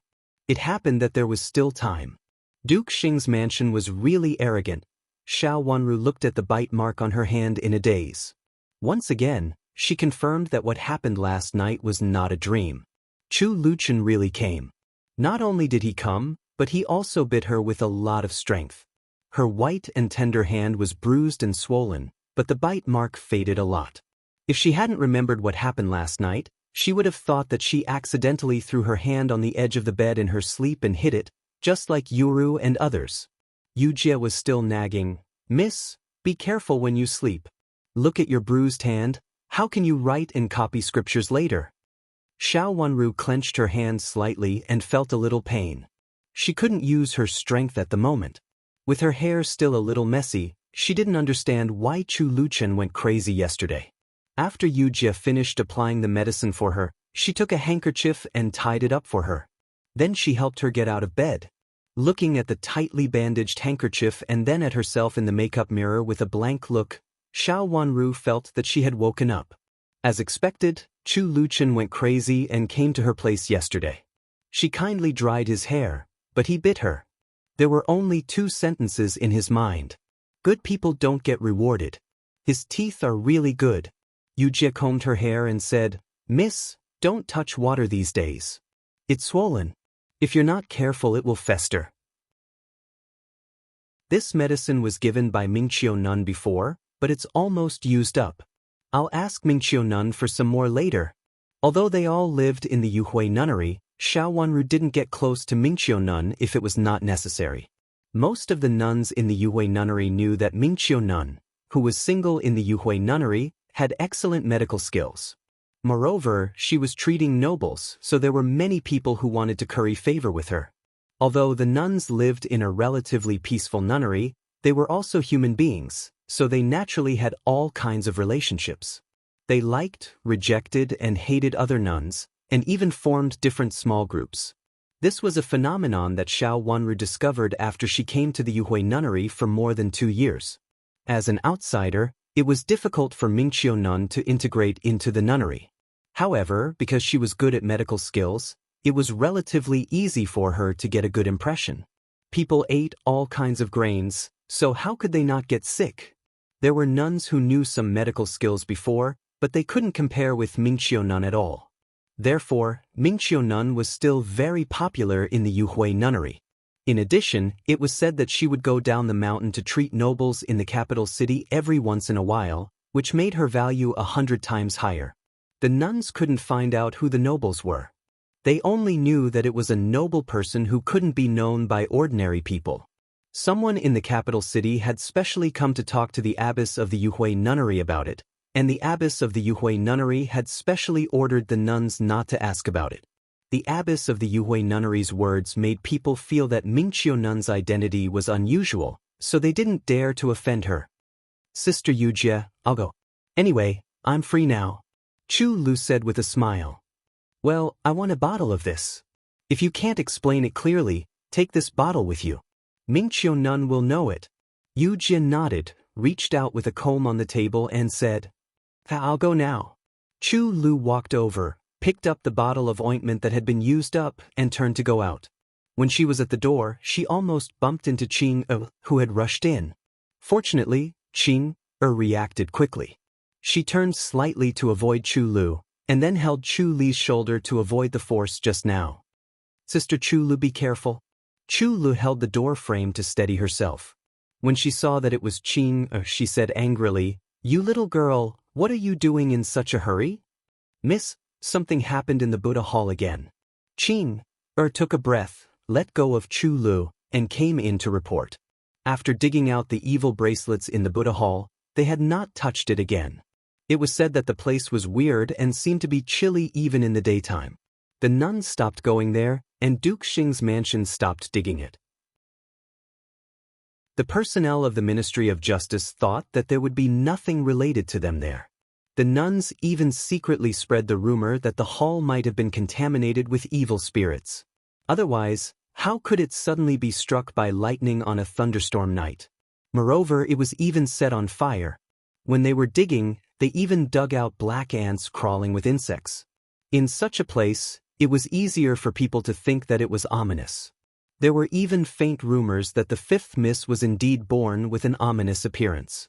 As for the master of the Baiyun Taoist temple, not many people knew about it at this time. However, even if the thing about Taoist Xiuxue was exposed later, there might still be people who didn't believe it and thought that Xiao Wanru was born with an ominous appearance. At that time, there were many people who saw the silver bracelets. The theory of ghosts and immortals was mysterious. If someone deliberately made use of it, it might be possible to ruin Xiao Wanru's reputation. After all, Xiao Wanru's biological father and mother were indeed dead. Therefore, Xiao Wanru asked Qing pay more attention to what happened in the Buddha Hall and felt that it was not over yet. What's the matter? Hearing Qing's words, Xiao Wanru calmly glanced at Qing in the mirror and asked. A lot of black ants ran out of the Buddha Hall in large groups. It was so scary. Qing gasped and said. They ran out of the Buddha Hall? Where did they go? Xiao Wanru's heart skipped a beat. They all ran to the previous offerings. Weren't there some steamed buns, pastries, and so on in the previous offerings? I don't know if it was because of the strong wind yesterday that some of the bricks on them fell down. I happened to see these. There were ants crawling on them, and people were scared when they saw them. Qing gestured with her hands to show that there were many ants. Didn't they throw all the ones dug out before? Xiao Wanru's long eyelashes fluttered twice and asked. The ones dug out at that time were all good, and there were no ants on them. When digging out the silver bracelets, they inevitably dug out some pastries and so on. The old maids threw all of them away. Xiao Wanru deliberately asked Qing to take some crumbs back and check them. At that time, there were no ants on these pastries, which was also the reason why everyone was shocked when her bracelets were dug out. There were no ants on the pastries, but why were there ants on the silver bracelets? But in fact, it was very simple. There was something wrong with the pastries made by Duke Xing's mansion. There was no sugar in them and there was no sweetness in them. Therefore, there were ants on the bracelets stained with honey, but there were no ants on the pastries, which made Xiao Wanru's bracelets even more evil. There were no ants before, but now there were ants. It was very interesting. I don't know. There are many people here now. Do you want to go and have a look? Qing thought that this was a great opportunity to clarify for her master. Only when everyone was talking about it could it be spread more widely. Okay, I'll go and have a look. Xiao Wanru nodded and narrowed her eyes. This was a good opportunity for her. It was a great opportunity for her to clear her name. At this time, she had already finished grooming, changed into a simple black robe, and put on a veil. This time, it was not a curtain hat, revealing a pair of bright and clear watery eyes. There was a hint of purity in her eyes, and just one glance was enough to make people have a good impression. Her hair was simply tied up with a bamboo hairpin, and in the midst of her beautiful black hair, such a simple color added a bit of elegance to it. She took Yujie and Qing to the main hall. Before they got there, she saw many nuns standing aside and pointing at them, and some pilgrims were watching the fun. Although there were not many people from the Ministry of Justice left, they seemed to be attracted here because of this matter, and several of them stood there to check. Fifth sister, you're here. A soft voice came from not far away. Xiao Wanru looked up and saw Xiao Yenru, who was also wearing a light veil. She smiled calmly and said, Big sister, you're so early. Since they came back yesterday, they hadn't talked to each other. However, when they talked at this moment, they looked very natural, as if they had a really good relationship. I just came. I wanted to call you before, fifth sister, but I was afraid that I would disturb your rest. Xiao Yenru explained softly and came over to stand beside Xiao Wanru. The two of them were like a pair of sisters. Although they were both covered with a light veil, everyone could see that there were two beauties under the veil from their bright watery eyes. Qiu Yu stood aside and looked at Xiao Yenru and then at Xiao Wanru. He was about to come forward to greet them, but he stopped. He felt that he couldn't recognize which one was the first Miss Xiao. When Shichi went down the mountain to take charge of the affairs of the Baiyun Taoist temple, so he temporarily took charge here. Just now, he also brought some people here. Now seeing the two sisters, he was happy to come over and greet them. However, he suddenly found that the two pairs of eyes under the light veil were equally beautiful, and the unfamiliar pair was faintly more beautiful. However, he felt that the slightly inferior pair was the first Miss Xiao. However, this was different from what he had imagined. The first Miss Xiao was the first beauty in the capital city, and the one with more beautiful and charming eyes should be her. Chapter 558. Your Excellency, there are many ants like this on the mountain. They must have smelled the sweetness of the pastries and come here. A member of the Ministry of Justice ran over and reported to Qiu Yu. Qiu Yu coughed in a low voice. At this time, it was inappropriate for him to come over and greet the Shao sisters. There were pastries before, but why weren't there so many ants? Moreover, the ants are so big, much bigger than those at the foot of the mountain. He asked with a frown. Well, it may be because they haven't been placed for a long time, or it may be because the pastries were not so sweet before. As for such big ants, they are unique to this mountain and much bigger than those at the foot of the mountain. The member of the Ministry of Justice who came to report said. Hearing what they said, those who knew what had happened couldn't help talking about it. They hadn't guessed in this direction, so of course, they wouldn't have guessed the reason. Now that the same thing happened, of course, everyone followed this line of thought, especially when it was the member of the Ministry of Justice who said this. Xiao Wanru glanced at Qing, and Qing understood. She took a few steps forward, squeezed to Qiu Yu's side, and said angrily, Your Excellency, can you help my miss to find out why there are so many ants on my Mrs. Silver Bracelet, but there are no ants on other Mrs. and Child's silver bracelets? Could it be that someone wants to harm my miss? Qing still looked like a little maid. She didn't look very tall, and she looked a little naive. Her voice was quite loud. Hearing her words, many people who had been talking stopped talking and looked at Qing. Who is your miss? Qiu Yu coughed in a low voice and had to ask. My miss is the 5th miss of Duke Xing's mansion. The one whose silver bracelet was dug out and covered with ants was my Mississippi. Your Excellency, as a member of the Ministry of Justice, you must know a lot. Can you help my miss to find out who wants to harm my miss by smearing molasses on her bracelet? Qing looked at Qiu Yu expectantly with a little naive persistence, as if he would definitely be able to say something. Qiu Yu turned his head uneasily in the direction of the Shao sisters and smiled awkwardly. He felt that he still couldn't recognize which one was the first Miss Shao. Milord! Called him again when she saw him turning his head absent-mindedly. Hearing her repeated questions, everyone's attention fell on Qiu Yu, hoping that he could give a reason. Being stared at by so many people, Qiu Yu became more and more uncomfortable. He could only say, This? I might have to go to your mansion to check. For such a thing to happen, it should have been painted in the mansion. On one side, there were so many people watching, and on the other side, there was the beauty he liked waiting for an answer. Of course, Qiu Yu couldn't say that he didn't know at this time, so he could only answer vaguely. But he didn't know that Qing had changed the topic.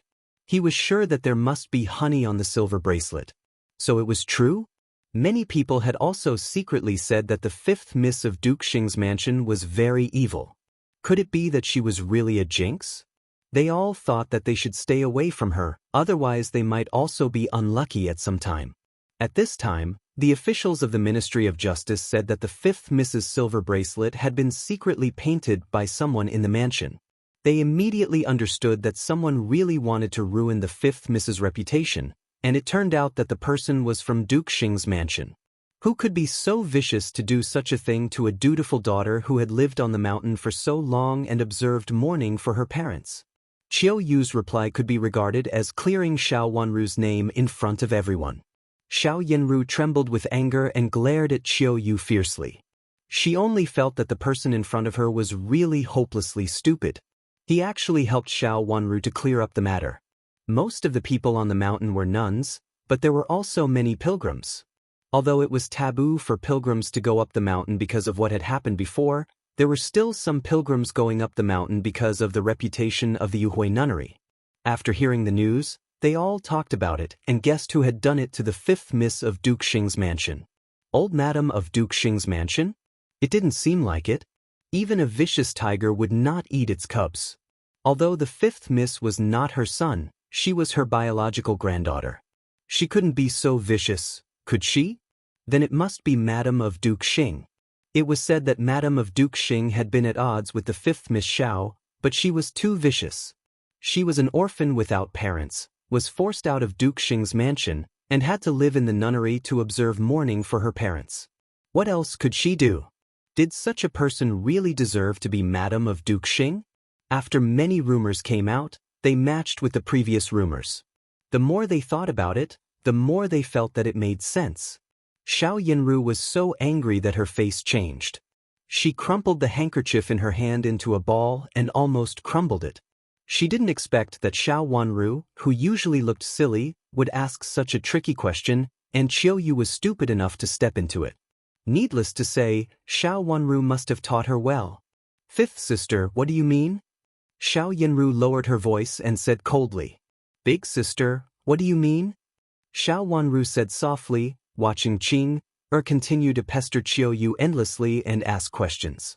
He who cleaned the courtyard that day was an inferior servant girl. Qiuyu still didn't know whose servant girl Qing was.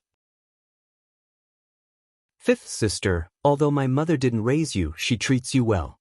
Previously, when you were in Qing's mansion, my mother repeatedly showed her kindness to you. Later, she even gave you the best courtyard in the mansion. Now, what you said as a servant girl, are you deliberately framing my mother? Xiao Yinru said coldly, and she was so angry that she couldn't suppress her anger. Big sister, what are you talking about? I just asked Qing, asked the official of the Ministry of Justice what the truth is. Why did you say that she did something to second aunt? Could it be that you know something, or that Qing asked something that can't be said in the mansion? Xiao Wanru said calmly and raised the corners of her mouth silently under the veil. She would be too stupid if she didn't seize such a good opportunity to clear her name. Because of Qiuyu's identity, it became an official statement, which was different from the rumors outside. The official of the Ministry of Justice made the statement in front of everyone. Even if Duke Xing's mansion would not deal with it formally, the truth would be revealed. Old Madam was too sick to get up now, so she put off the matter of the bracelets. Even if she got up later, she would only find a scapegoat and then explain and clear her name, indicating that they would deal with it and give her justice. But in fact, it would not have any substantial effect. Because of the low status of the scapegoat, there would even be rumors that the people of Duke Xing's mansion deliberately asked someone to cover it up for her. Originally, she had thought of a backup plan, but now she didn't need it. Your Excellency, the bracelets were handled by old Madam and Madam of our mansion. Who do you think did this to our miss? Still stared at Qiuyu and asked with a blank face. At this time, Qiuyu also noticed that something was wrong. He took 2 steps back and said with a slightly serious face, You can go back to the mansion to investigate this matter. I still have to handle the case here. You'd better go back. Although Qiuyu was unhappy, he still felt that he had to show some respect to the first Miss Xiao. Although the servant girl asked the question on behalf of the 5th Miss Xiao, he couldn't guarantee that she was the first Miss Xiao's servant and came here to ask the question on behalf of the 5th Miss Xiao. However, the question sounded a little weird when he thought about it carefully. Your Excellencies. Qing still wanted to say something, but Qiuyu waved his hand and 2 people from the Ministry of Justice came over and pushed her away from Qiuyu. Since it was found out that there was nothing unusual here and that it was just ants crawling on sugar, the Ministry of Justice had nothing to do. Qiuyu waved his hand and left with a group of people from the Ministry of Justice. When passing by the Xiao sisters, Qiuyu stopped for a moment and said goodbye to them. Then he bowed deeply to Xiao Wanru and turned to leave. Xiao Yinru's face turned pale and then green. She would not forget how attentive Qiuyu was to her before, nor would she forget how Qiuyu protected her. Although she didn't like Qiuyu, it didn't mean that Qiuyu could ignore her like this. Seeing that the people from the Ministry of Justice left, the onlookers also left in 2s and 3s while discussing. The matter had been made clear. Someone wanted to frame the 5th Miss Xiao, and the person who did it was the one in power of Duke Xing's mansion. According to the servant girl's question, the person who handled the offering was either old Madam of Duke Xing's mansion or Madam of Duke Xing. But which one was it? Some people guessed this while others guessed that. Because of the excitement of guessing, many people brought this topic down the mountain and asked others to guess it for them. As for whether anyone doubted the truth of this matter, the onlookers all thought it ridiculous. Since the officials of the Ministry of Justice said that someone framed the 5th Miss, of course it was true. Xiao Yinru stared at Xiao Wanru coldly with sharp eyes and said, 5th sister's servant girl is really bold. How dare she frame Grandma? Big sister, you must be joking. I just asked this inferior servant girl to go forward and ask. How could it become a framing? If it was really a framing, why didn't you explain just now? Xiao Wanru smiled sweetly and asked softly. There were so many people just now.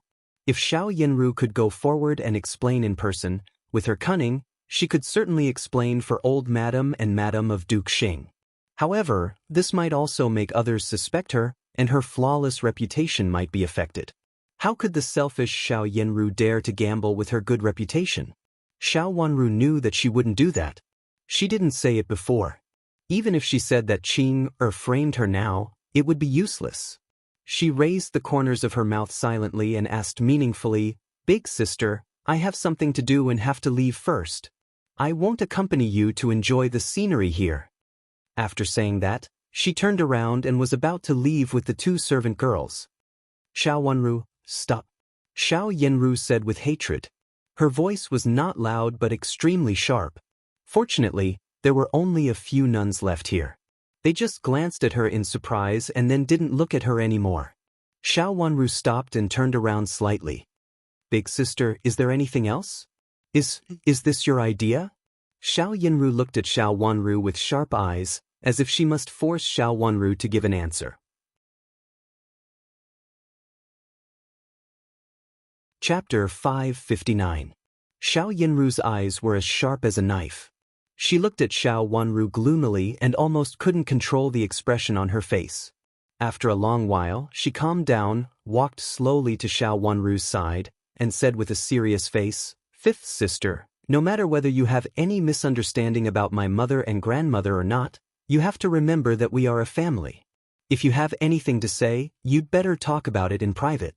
Otherwise, it's not good for anyone to be hurt." "Big sister, do you mean it?" Xiao Wanru turned around and said with a faint look in her eyes. Xiao Yanru looked more and more sincere. She sighed in a low voice, held Xiao Wanru's hand and said softly, "Of course, I'm sincere. No matter what you think, fifth sister, just tell me. If you can get rid of the suspicion, it will be a blessing for our mansion. We can't have a quarrel like what others say. If you have a quarrel, others will only say that you are unfilial." She looked as sincere as possible, and her eyes seemed to be able to speak. She behaved in a dignified and decent manner, which was a rare image of an elder sister. She didn't look like she couldn't control her anger just now. Or it could be said that she just couldn't control her anger just now, but didn't really have any bad intention. Xiao Yanru was perfect in all aspects. Even if she couldn't control her anger just now, it could be explained. After all, her biological mother and grandmother were affected by Qing Er's words. It was possible for her, as a daughter and granddaughter, to lose her composure in a moment of anger. As expected, he was amazing. His acting skills were really natural. "Big sister, I want to know about the silver bracelet. Who smeared the sugar on my silver bracelet? Why did he smear it only on me but not on other brothers and sisters? And about the longevity lock. The longevity lock was also given to me by my grandmother at that time. Why did it also smear sweet sugar on it?" Xiao Wanru looked a little moved, looked a little better, and said bluntly after thinking for a while, "Fifth sister, even if you don't tell me about it, I will find out the truth. I returned to the mansion in a hurry this time. I was worried that you would be lonely on the mountain, so I came back in a hurry and didn't have time to ask my mother. But I think there should be a conclusion in a few days, so I can't let you be wronged," Xiao Yanru said with a serious face. After saying that, she turned sideways and bowed deeply to Xiao Wanru. "I apologize to you on behalf of my mother. It's my mother's negligence that we haven't found out the person who framed you yet." Xiao Wanru leaned to one side and avoided Xiao Yanru's bow. Xiao Wanru, as a younger sister, how could she accept her elder sister's bow generously? "Big sister, you don't deserve it. Big deal. Big sister is as big as you, big sister Xiao. As Xiao Yanru as Shay Yannerdi as I Shay Wainer Yenner sister Xiao Yanru. She as Shat Xiao Yanru, his as Xiao, as he Sha. Yan Yanru. Yes, that's right. Don't worry, fifth sister." Xiao Yanru nodded repeatedly. Now that they had talked it over, they walked back together affectionately. "Fifth sister, did you hurt your hand? But what happened?" Xiao Yinru glanced at Xiao Wanru and asked in surprise when she found the handkerchief tied around Xiao Wanru's hand. Xiao Wanru waved her hand in the air and said with some embarrassment, "I was careless when I was sleeping. I moved my hands and feet and hit the wall." Fifth sister, be careful. Many houses built by the Yuhui nunnery are made of stones. How can it not hurt when you hit a stone? Xiao Yinru said with concern. She reached out to hold Xiao Wanru's hand and check it, but she missed Xiao Wanru's hand in the air. Xiao Wanru picked up her hand and blew at the corner of her mouth childishly. "Big sister, don't worry. I'm fine." While they were talking, they had reached a place where there was a change. Xiao Yinru stopped and said, "Fifth sister, I'm going to see Pushun Nun. She will go to the palace today or tomorrow. I'm afraid it will be difficult to see her in the future." Pushun Nun first said that she was going to paint, and then she said that she was going to the palace. Although the Empress Dowager didn't say when Pushun Nun would live in the Imperial Palace, she didn't know when she could see Pushun Nun since the schedule hadn't been set yet. As a disciple who had actually learned painting, Xiao Yinru should see her off at this time. However, Xiao Yinru had time to watch the fun here just now and had no time to see Pushun Nun. It could be imagined how precious her kindness was. Of course, it was not only today. When she came back yesterday, it was still early. Xiao Yinru also stayed in the courtyard early and didn't go out. She didn't show any reluctance for Pushun Nun. "That's right. Big sister, please go ahead." Xiao Wanru took a step to the side and said with a smile as if she didn't feel anything wrong. Since her big sister could bear the fire and wanted to pretend to have a deep sisterly relationship with her, she didn't object. After all, she was still observing morning on the mountain and didn't want to make any trouble with her sisterly relationship. She turned her watery eyes and looked thoughtfully in the direction where Xiao Yinru left. Then she took the two maids back. She was not in a hurry to go back. When she reached the gate of the courtyard, she didn't go in. Instead, she turned a corner and walked along the high wall. There were so many people in the Ministry of Justice before, so she hadn't come out for a walk for several days. Now there were less than half of the people of the Ministry of Justice left in the Yuhui nunnery, and many places were not as monitored as before. Walking along the high wall, she still saw the small side door on that day. Several nuns were standing outside the side door. In the past, they were in the courtyard outside the side door at this time and basically wouldn't come out if there was nothing important. Xiao Wanru had gone there many times, and she rarely saw the nuns guarding the side door.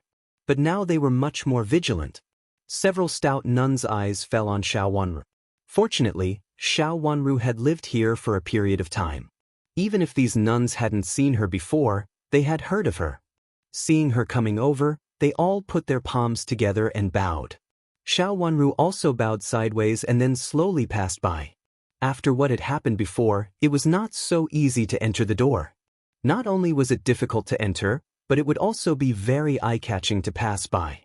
When she first came to the Yuhui nunnery, Chu Luchen had told her some things, but she hadn't accomplished any of them yet. Along the way, she stopped at the gate of a small courtyard. Looking at the lock on the door, it seemed that no one lived here. "Where are the people here?" Xiao Wanru approached and took a look. This was the courtyard where Mo Chui lived. She had lived on the mountain for almost 5 years. Even if she was not here at this time, the door would not be locked. There were few people in the nunnery, not to mention there were even fewer people here. It seems that she has left. I heard that when the officers left, they also left with her.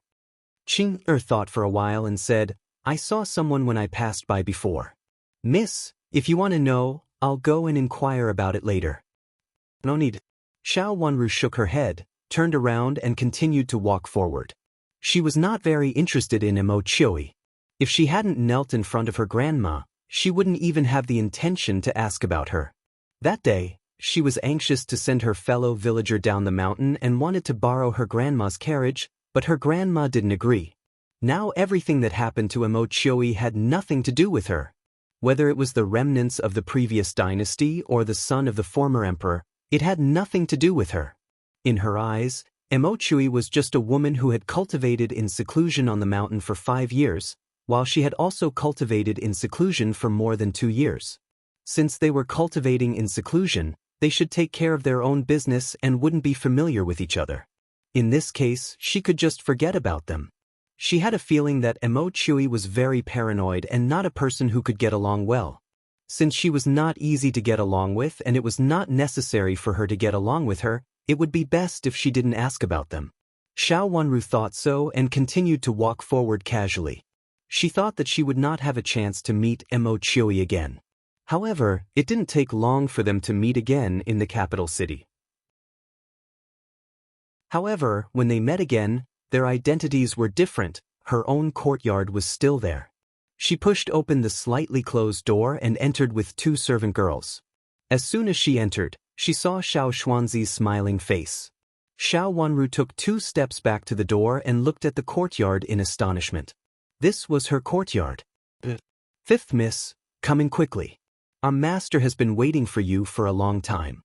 After saying goodbye to you, he will go back in the afternoon." Xiao Xuanzi came out happily and said with a smile. He reached out to lead Xiao Wanru in. His eyes fell on Xiao Wanru's slightly raised face, and his smile became more sincere and flattering. One of them had hurt her hand, while the other had hurt her face. They were so suitable. Xiao Wanru looked around. If someone found Chu Luchan in her courtyard, it would not be a good thing. Even if she was not there, it would not sound good. "Fifth miss, don't worry. No one will see it. I have asked someone to check it. Fifth miss, please." Xiao Xuanzi knew what Xiao Wanru was worried about at first glance, so he said with a smile. Xiao Wanru had no choice but to walk in. The 2 servant girls also followed her in and the door of the courtyard was closed. "You can stay here," Xiao Wanru told the 2 servant girls and then followed Xiao Xuanzi into her main room like a guest. Especially when she saw Chu Luchan lying on her couch in a dignified manner, she felt extremely aggrieved. Of course, when she saw a few slight swollen marks on Chu Luchan's handsome and flawless face, her aggrieved feeling immediately melted away like the spring breeze and rain. Chu Luchan's face was extremely handsome. Even his cousins couldn't compare with him. Moreover, when he smiled gently, his handsomeness made people feel that he was as beautiful as jade and unparalleled in the world. His skin was light, and although it was pale, it was more like a beautiful jade. Now the beautiful jade was flawed, and the marks on it were red and swollen, which inexplicably made Xiao Wanru feel guilty.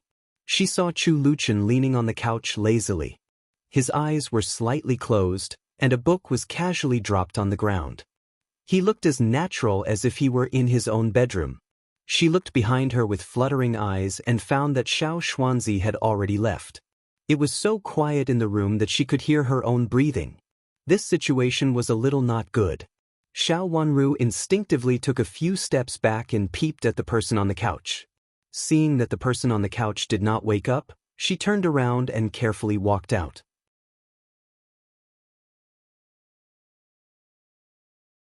Chapter 560. Xiao Wanru suddenly stopped and turned around with some difficulty.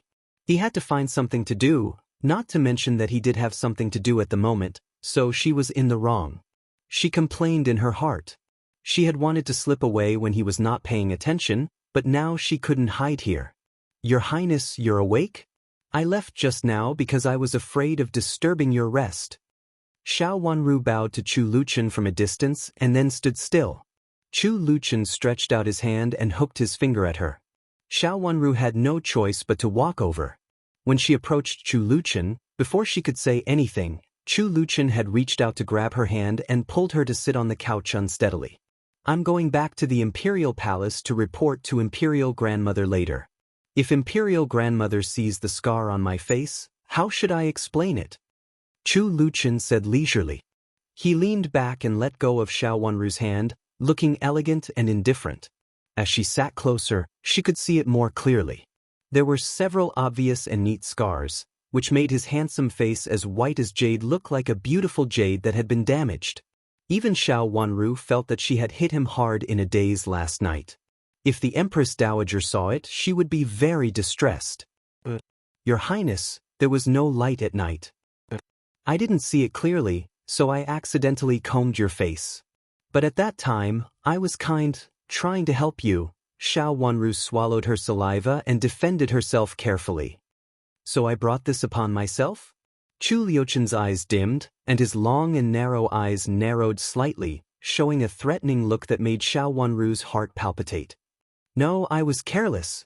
Xiao Wanru lowered her head and felt that it was better not to shirk the responsibility.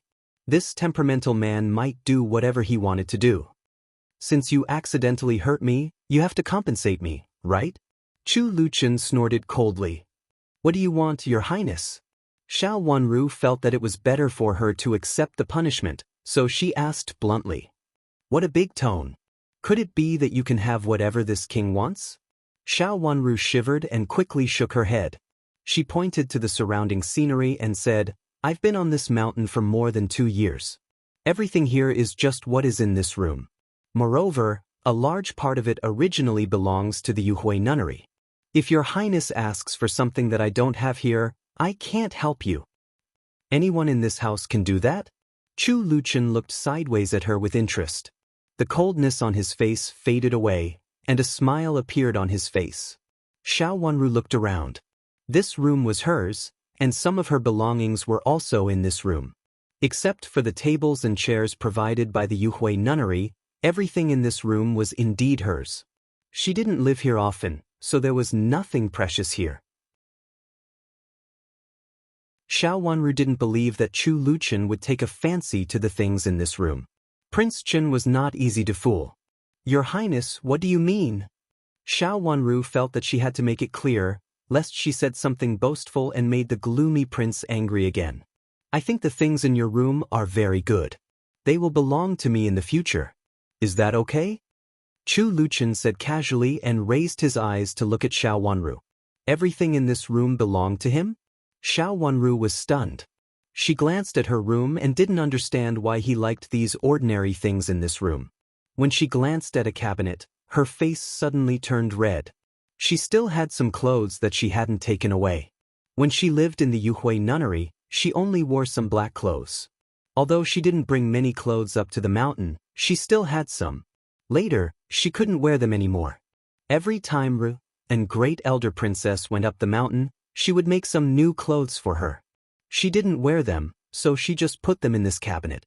The clothes in this cabinet were not only outer clothes, but also some underwear. Don't worry. I don't want your clothes. Remember, everything in this room belongs to me. Chu Liuchen also glanced at the cabinet. He was not surprised that she suddenly blushed and raised his eyebrows with a smile. I will go down the mountain in a while with this Pushun nun. I heard that this Pushun nun is also a miss from an aristocratic family. But she encountered difficulties in her childhood, so she entered the temple to cultivate. She has cultivated for so many years. After laughing, Chu Liuchen changed the topic and reached out to take a scroll of painting from the table beside the couch. This is a painting of Guanyin by Pushun nun. Keep it and have a look. If you find anything, tell me. This is also counted as what you owe me. Xiao Wanru reached out to take it and slowly opened it. A vivid painting of Guanyin was displayed in front of her. It was a painting of a 1,000-hand Guanyin. However, this 1,000-hand Guanyin was different from the current female Guanyin. It was a male Guanyin. Xiao Wanru had lived in the Yuhui nunnery for so long and had read a lot of Buddhist scriptures. She knew that the Guanyin in the illustrations of some ancient Buddhist scriptures was a male. However, no matter in the nunnery or in the Buddhist hall, everyone painted a female Guanyin. Therefore, the current people basically painted a female Guanyin. She had never found a male Guanyin in the illustrations outside the Buddhist scriptures. This painting was painted by Pushun nun very carefully. The shades were harmonious, and the colors were very smooth. Guanyin, although it was a man, it was also kind and gave people a good impression at first glance. Your Highness, do you think there is something wrong with this painting? Xiao Wanru frowned slightly. Except that the male Guanyin was a little eye-catching, she really couldn't see anything wrong with this painting. This was originally left by Pushun nun for the first miss in your mansion. Just now when she sent people, she met my people. My people sent away the nun who sent the painting and brought it here. You can take a look at it for me. Chu Liuchen closed his handsome eyes again and said casually. Xiao Wanru's heart skipped a beat. Did Pushun nun leave it to Xiao Yanru? In fact, she had always felt that Pushun nun didn't seem to be what she showed. Pushun Nun was quiet and weak, and she devoted herself to cultivation. She had lived in the Yuhui nunnery for so long, but she had only seen Pushun Nun a few times. She heard from the nuns in the nunnery that Pushun Nun was the most ascetic in the whole nunnery. If there was nothing important, she would never step out of her meditation room. Even if she was invited by the abbess of the Yuhui nunnery, she had to finish chanting the scriptures before leaving. It could be said that no one and nothing could distract her. Her heart of cultivation was extremely firm, and there was no other person as firm as her in the entire Yuhui nunnery. However, such a person was so congenial to Xiao Yanru that she didn't hesitate to delay her own ascetic cultivation time to teach Xiao Yanru painting. Was it really because Xiao Yanru was so good at covering up that Pushun Nun was moved and would rather delay her own ascetic cultivation time to teach Xiao Yanru diligently? It was said that when Xiao Yanru was in her silence room that day, Pushun Nun came here every day. Was there really no other factor in it? After thinking for a while, Xiao Wanru asked, "Is this painting for Big Sister? Just give it to her. It's useless to keep it with me. If you want to see it, you can give it to her later. Just tell her that I forgot it and sent it to her later." Chu Luchen raised the corners of his thin lips and said with an elegant smile, "Your Highness, then I will give it to her the next day. I will tell her that Your Highness sent someone to bring it here in the evening." It was Qing who received it and gave it to her the next day because it was too late. Xiao Wanru thought for a while and asked tentatively, "If you really like it, you don't have to give it to her." Chu Luchen opened his eyes slightly and looked at Xiao Wanru. His eyes were as clear as water, with a kind of gentleness that she couldn't see through. Xiao Wanru's heart involuntarily skipped a beat. She turned her head away in a hurry and said, "It's not good not to give it to her. I just find it strange, so I want to have a look. If I get anything, I will definitely report it to Your Highness." She really felt strange. The painting was excellent and very meticulous. However, judging from the color of the paint and the moisture of the color, she could tell that it was a new painting of the Guanyin statue. It was the Empress Dowager's order that Pushun Nun was going to enter the Imperial Palace. Even if she wanted to cultivate in seclusion, she couldn't. However, this painting was strange. Why did she draw it in a hurry? Did Xiao Yanru ask her to draw it before? Even if Xiao Yanru asked her to draw it, she didn't have to be in a hurry. If Pushun Nun wanted to enter the Imperial Palace, Xiao Yanru would have a chance to enter the Imperial Palace in the future. Moreover, with Xiao Yanru's arrogance, she probably thought that the Imperial Palace would be her world in the future. It was not difficult for her to get a painting from Pushun Nun. Since it was not Xiao Yanru who asked her to draw it, it must be Pushun Nun's idea. She was in such a hurry to give it to Xiao Yanru before going down the mountain, which inexplicably made people feel that something was wrong. "Your Highness, I'll take it and go back to have a look." Xiao Wanru stood up, took the painting scroll and bowed deeply to Chu Luchen. It was still early, so she had to go back and check it carefully. "Go ahead." Chu Luchen waved his hand and didn't make things difficult for her this time. Xiao Wanru turned to leave, but suddenly stopped at the door. She turned her head in a hurry and found that Chu Luchen was looking at her with his head propped on his hand. She held the painting scroll in her hand uneasily. "Your Highness, Xiao Yanru has gone to see Pushun Nun just now. If she had seen it, she would have known that the painting scroll was in your hands." "It doesn't matter. She can't see it. My people are there," Chu Luchen said with a smile, elegant and leisurely. Of course, it would be better if there were no red and swollen marks on his handsome face, which even girls would be jealous of. Xiao Wanru nodded guiltily and hurriedly turned to leave, for fear that he would think of it again. The two maids outside the door had been waiting there for a long time. Looking at the paintings in Qing's hands, Xiao Wanru was slightly stunned. "Miss, these are the paintings you left here before. I'll help you carry them over. Most of your paintings are over there, so it's convenient for you to clean them up." He stepped forward and bowed to Xiao Wanru with the paintings in her arms. Xiao Wanru nodded and handed the paintings in her hands to Qing, who held them in her arms. Xiao Xuanzi sent them to the gate and watched Xiao Wanru and her maid leave reluctantly. He really wished that the fifth miss could talk with His Highness more.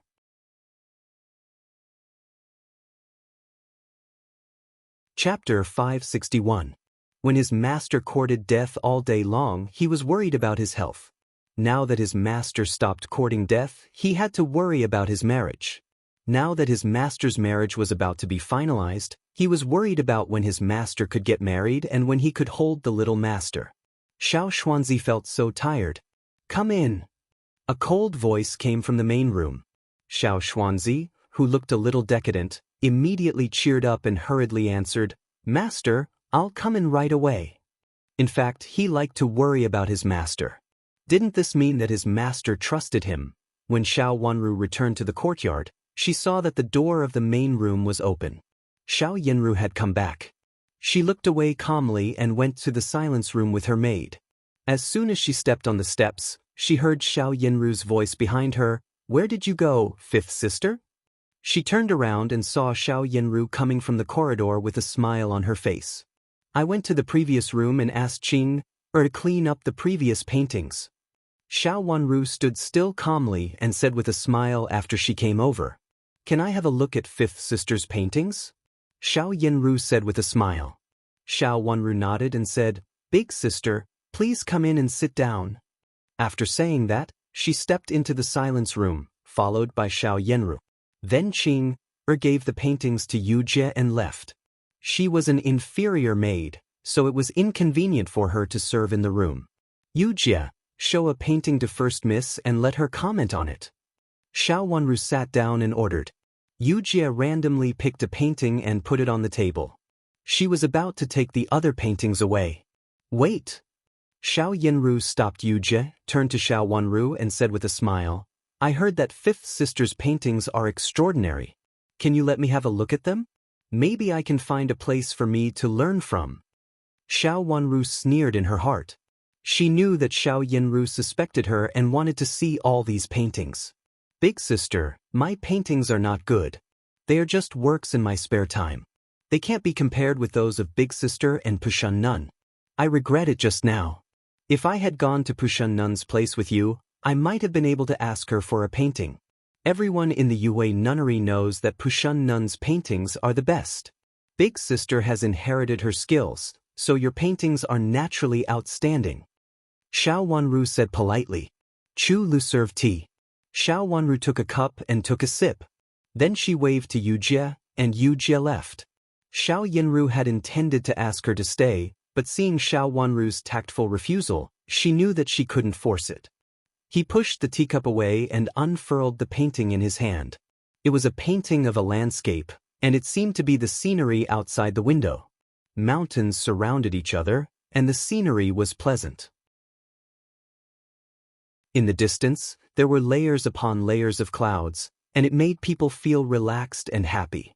She pushed the teacup away and unfolded the painting in her hand. It was a landscape painting, which seemed to be the scenery outside the window. Surrounded by mountains, the scenery was pleasant. In the distance, there were layers of paintings surrounded by clouds, which made people feel relaxed and happy. Xiao Yinru had suspected that the painting in the album was not good. She thought that Xiao Wanru, who occupied her silence room with a serious look, must be excellent. Now she thought that Xiao Wanru's painting was just to fool the layman.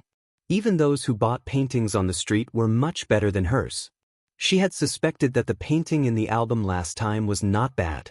Could it be that someone had painted it according to the painting, and then directly took it down the mountain and asked a master to bind it up overnight? If that was the case, it could only be painted by Xiao Wanru. But now, her painting skills were really not good enough. Even if she painted Pushun Nun's painting, it would not look like anything. Xiao Yinru was very confident in her painting skills, so she despised Xiao Wanru's painting more and more. However, she showed a kind smile and nodded repeatedly. "Sister, you are really good at painting. The scenery seems to be alive. Such a painting can be compared with famous masters' works. Sister, why don't you take this painting as a birthday gift for Grandma?" In fact, old Madam's birthday hadn't come yet. It should be after Xiao Wanru went down the mountain. Will Grandma like it? Xiao Wanru looked hesitant. How can she not like it? Anyone will like such a good painting. If someone knows that it was painted by you, they will definitely praise you for your filial piety. Xiao Yinru flattered Xiao Wanru more and more. "Well, I'll find someone to frame it and send it to Grandma. Xiao Wanru said softly with a sweet smile on her face. It could be seen that she was also very happy. Xiao Yinru's painting skills had always been praised by others. If Xiao Yinru approved of it, of course, her painting was very good. Seeing that Xiao Wanru asked Chu Lu to take the painting away carefully and said that she would ask a famous master to frame it, Xiao Yinru sneered in her heart. This kind of painting was framed by a famous master. The more famous the master was, the more people would think that Xiao Wanru was not only ignorant but also bullied others by taking advantage of her power. Xiao Wanru could only be her stepping stone. She would ask her grandma to hang the painting out and let all the guests in the hall see what a good-for-nothing fifth Miss Xiao was. Not only was she a good-for-nothing, but she was also arrogant and couldn't see herself clearly. Not only did she have no talent, but she even bullied others by taking advantage of her power. For this reason, Xiao Wanru could only be her stepping stone. It was enough for her to be the only outstanding miss of Duke Xing's mansion. No one else could stand out. Originally, she wanted to see a few more paintings. Now thinking that they were all the same, she thought that there was nothing to worry about. It seemed that the one who framed Pushun Nun's painting album should be someone else. Xiao Wanru didn't have this ability or this ability. Thinking of this, she felt relieved. She and Xiao Wanru were born to be enemies. At the first sight of Xiao Wanru, she regarded her as a formidable enemy in her life. Looking at Xiao Wanru's face, her eyes became cold. Her face was so beautiful that it made her uneasy. Even if she didn't put on any rouge, her face was as white as jade. She had long and curly eyelashes, a pair of watery eyes under the long eyelashes, jade-like skin and red cherry lips without any rouge. When she looked at others, she looked elegant and pure, with a kind of natural charm. Everything in front of her reminded her that the beauty of the person in front of her would definitely affect her reputation as the first beauty. If it was just the vanity of the first beauty, Xiao Yinru didn't think that she would care about it. But if it was related to her future, she could only be the first beauty. She clenched her fists hard under her sleeves. Perhaps she shouldn't ruin Xiao Wanru's reputation. What she should do was to ruin Xiao Wanru's face. When Xiao Wanru's face was ruined, she would ruin Xiao Wanru's reputation slowly and then trample Xiao Wanru to death. Big sister, big sister? Xiao Wanru's voice brought her back to her senses. She hurriedly picked up the tea beside her and took a sip to disguise herself. However, she drank it in a hurry and the tea was still hot. It was so hot that she cried out in surprise. The teacup in her hand fell heavily on the table, and the tea tipped over her dress. Shuqi hurriedly came over to clean it up for her. Big sister, your dress is wet. Xiao Wanru looked at the large patch of clothes on her chest and reminded her.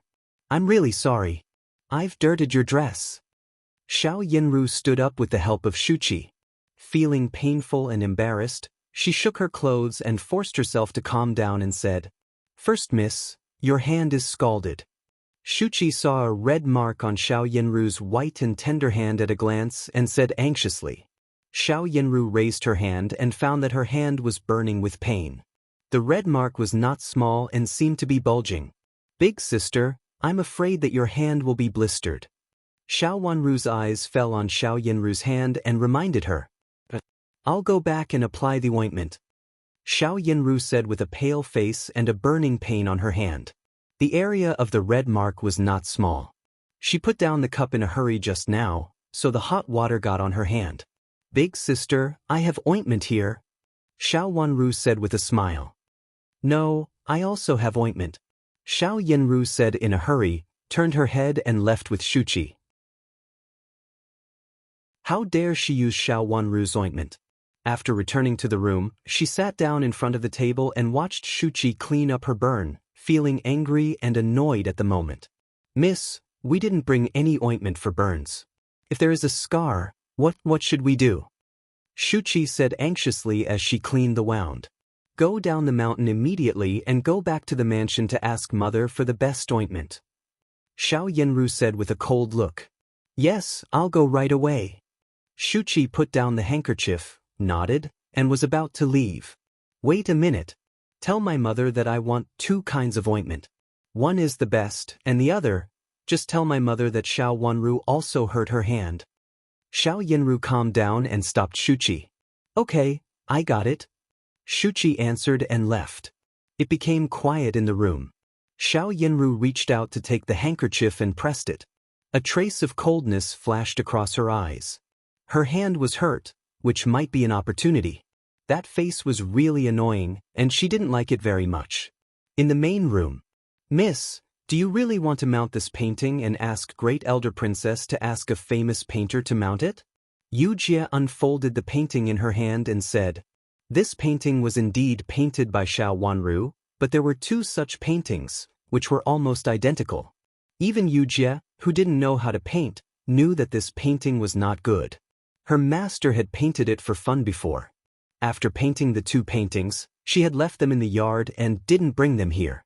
In fact, not only these two paintings were identical, but there were also several paintings which were the same. Yu Jie didn't know what her master meant. It could have been painted very well, but she made an ordinary one. When the first miss wanted to see it, Yu Jie got Xiao Wanru's hint and showed the ordinary one to the first Mississippi. Yes, mount it. Mount both of them. Ask a famous painter to mount it together. Xiao Wanru said casually. It was originally an idle chess piece, which might not be used. When she was painting it, she had an idea, so she had several paintings which were all the same. However, one of them was very ordinary, while the other one was very excellent. This was a gap, but no one would take advantage of it with good intentions.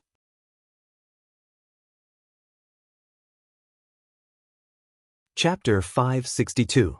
Ask Chu Lu to do it. Xiao Wanru thought for a while and said, okay, I'll tell Chu Lu when she comes back.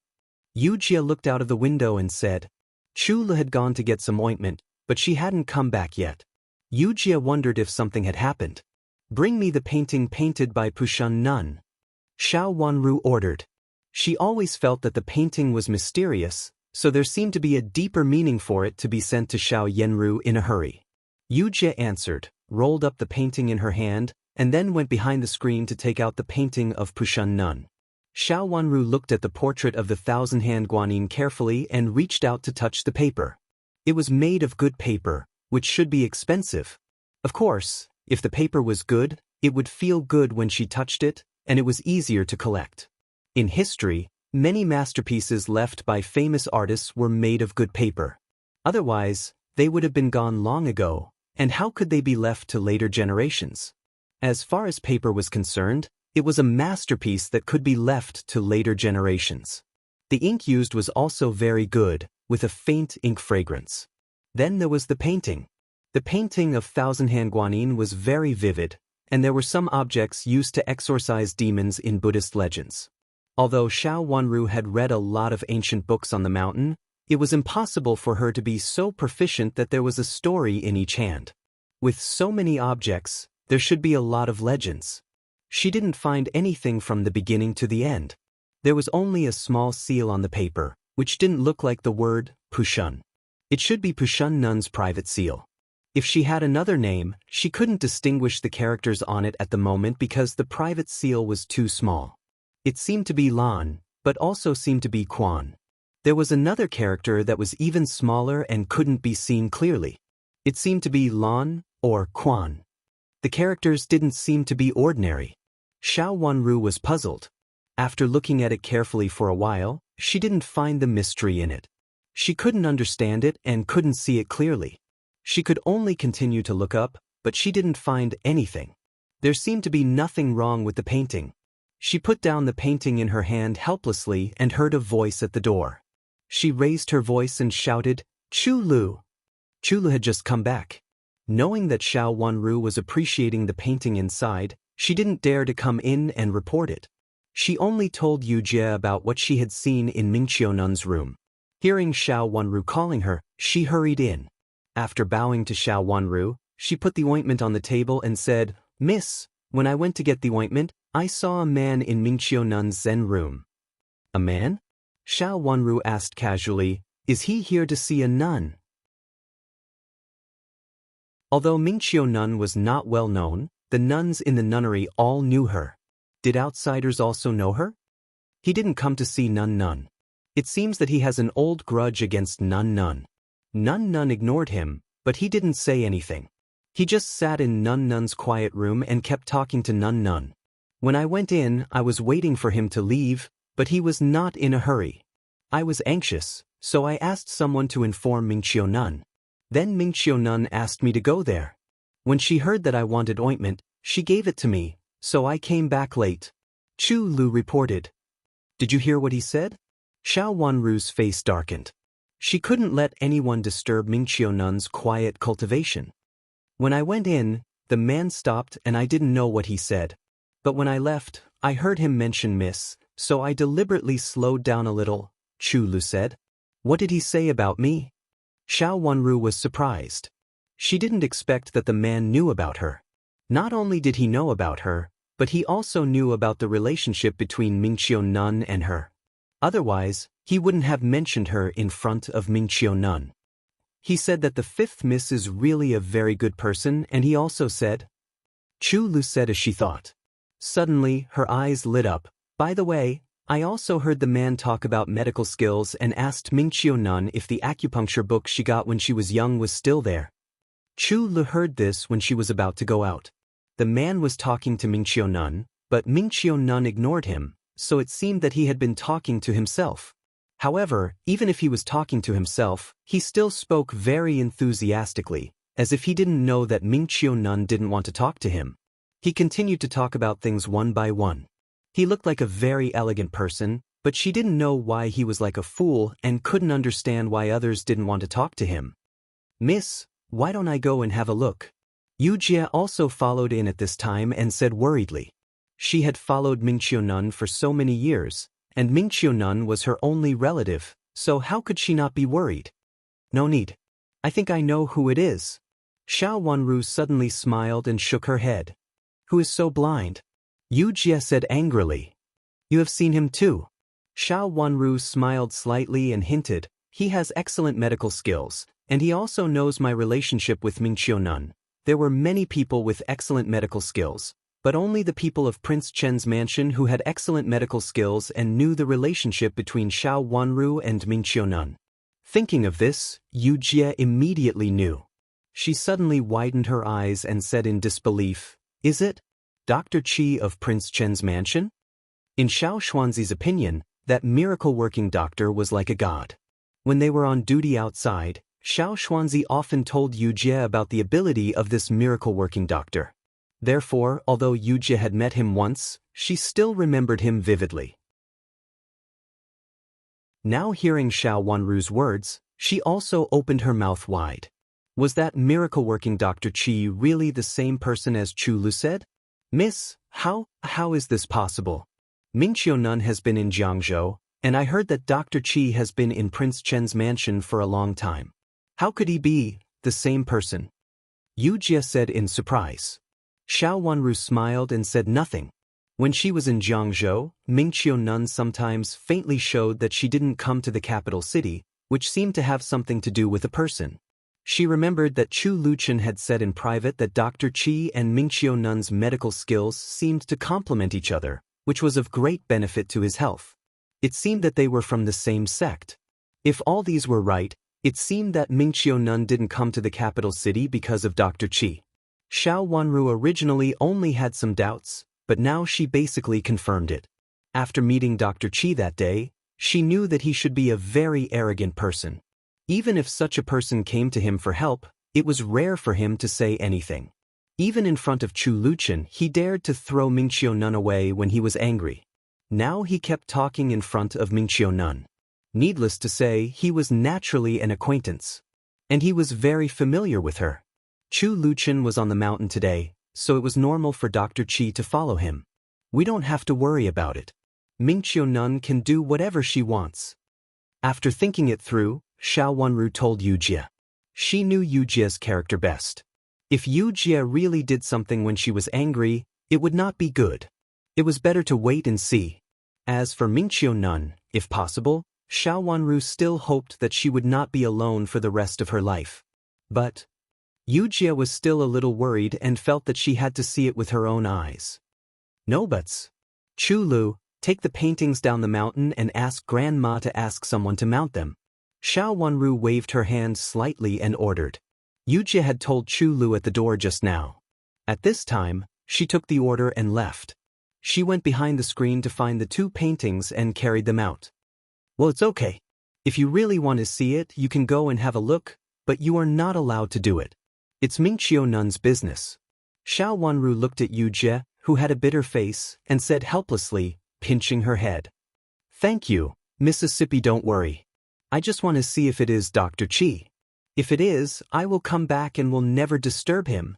As soon as Yujie heard that Xiao Wanru would let her go, she was excited and immediately promised her.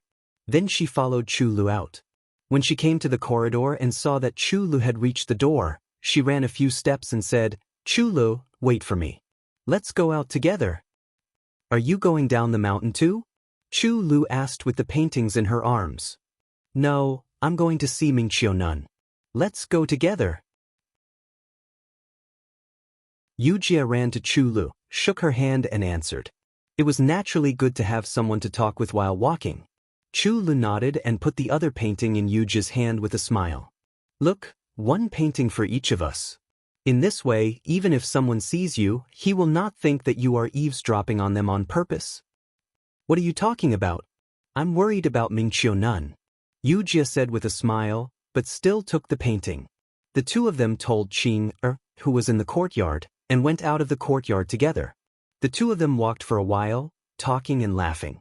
When they were about to turn a door, a woman suddenly bumped into them from the opposite side. Yujie was faster. Although she was frightened, she still took Chu Lu 2 steps back and happened to avoid the woman who bumped into them. The woman on the opposite side was not so lucky. When she saw them, it was too late for her to stop. She staggered and fell to the ground, holding her leg and crying out in pain.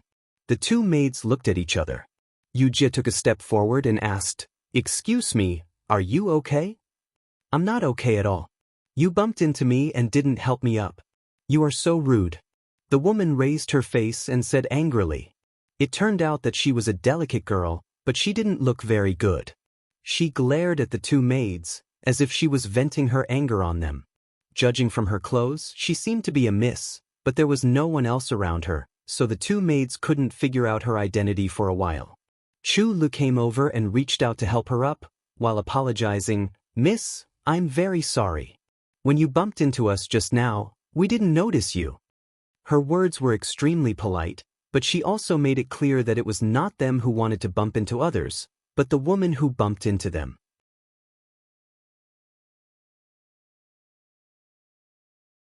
Chapter 563. This woman was really rude, and Yujie and Chu Lu were also angry. Yujie said rudely, Miss, you are strange. It was you who bumped into the wall and fell. We didn't even touch you. How could you blackmail us? How dare you say that? Let's go and find someone to judge. Let's see whether you or me are wrong. The woman was so angry that she trembled. She came over and pulled Chu Lu and Yujie to go out in an aggressive manner. A few more people appeared at the corner. Seeing the situation here, someone suddenly shouted, Hurry up, hurry up. Miss is here. Someone bullied our Mississippi. How dare you bully our miss? Go up and beat her. Another woman said. The current situation was not good. Yujie handed the paintings in her hand to Chu Lu and then winked at her. When the woman who pulled them was overjoyed, she struggled hard to get rid of the woman's hand, turned around and ran away with Chu Lu. A wise man knew better than to fight when the odds were against him. It was obvious that the woman had brought a lot of servant girls and old maids. Even if they stayed here and made things clear in the end, the 2 paintings in their hands would probably be lost. These were the portraits that the miss was going to send down the mountain to be mounted, so they couldn't be lost. Yujie was originally a strong girl. Although Chu Lu was not as strong as her, she was not an ordinary girl. She had worked a lot when she was young. Pulled by Yujie, the 2 of them ran very fast and disappeared in a few turns. The woman shouted behind them with her servants, but she didn't catch up with them in the end. Seeing that no one chased after them, Yujie and Chu Lu changed their direction and went out. This time, they were very careful, for fear that they would meet the rude and unreasonable miss again. Fortunately, They had lived in the Yuhui nunnery for a long time, so they were familiar with some small paths and shortcuts. This time, they specially chose the remote path. Yujie was worried, so she specially sent Chu Lu to the gate of the nunnery. After watching Chu Lu go down the mountain, she returned to the nunnery and went to Mingqiu Nun's place. Mingqiu Nun also accepted 2 disciples in the Yuhui nunnery, Huixian and Huiding. Both of them were from the Hui generation. The older Huixian was the senior sister, and the younger Huijing was the junior sister. They helped Mingqiu Nun manage the affairs on the mountain. As soon as Yujie turned to the front of the courtyard, she saw Huixian and Huiding standing at the gate of the courtyard with worried faces. She hurriedly took 2 steps forward and asked, "Nuns, I heard that someone came to Mingqiu Nun. Can they leave now?" "He hasn't left yet. I don't know what's going on. He hasn't left yet." The younger Huiding nun was an impatient person. After hearing her question, she pointed to the courtyard and said. Yujie carefully went to the door of the courtyard and looked inside. When she saw the scene inside, she was a little happy. Sitting at the stone table in the courtyard was indeed Dr. Qi, whom she knew. However, Dr. Qi, who looked very graceful in the past, now looked a little embarrassed. He was wet all over, as if someone had poured a basin of water on him, which was really not very dignified. However, he still had the heart to leisurely drink tea in such wet clothes and talk to the quiet room from time to time. The door of the quiet room was closed tightly, as if there was no one inside.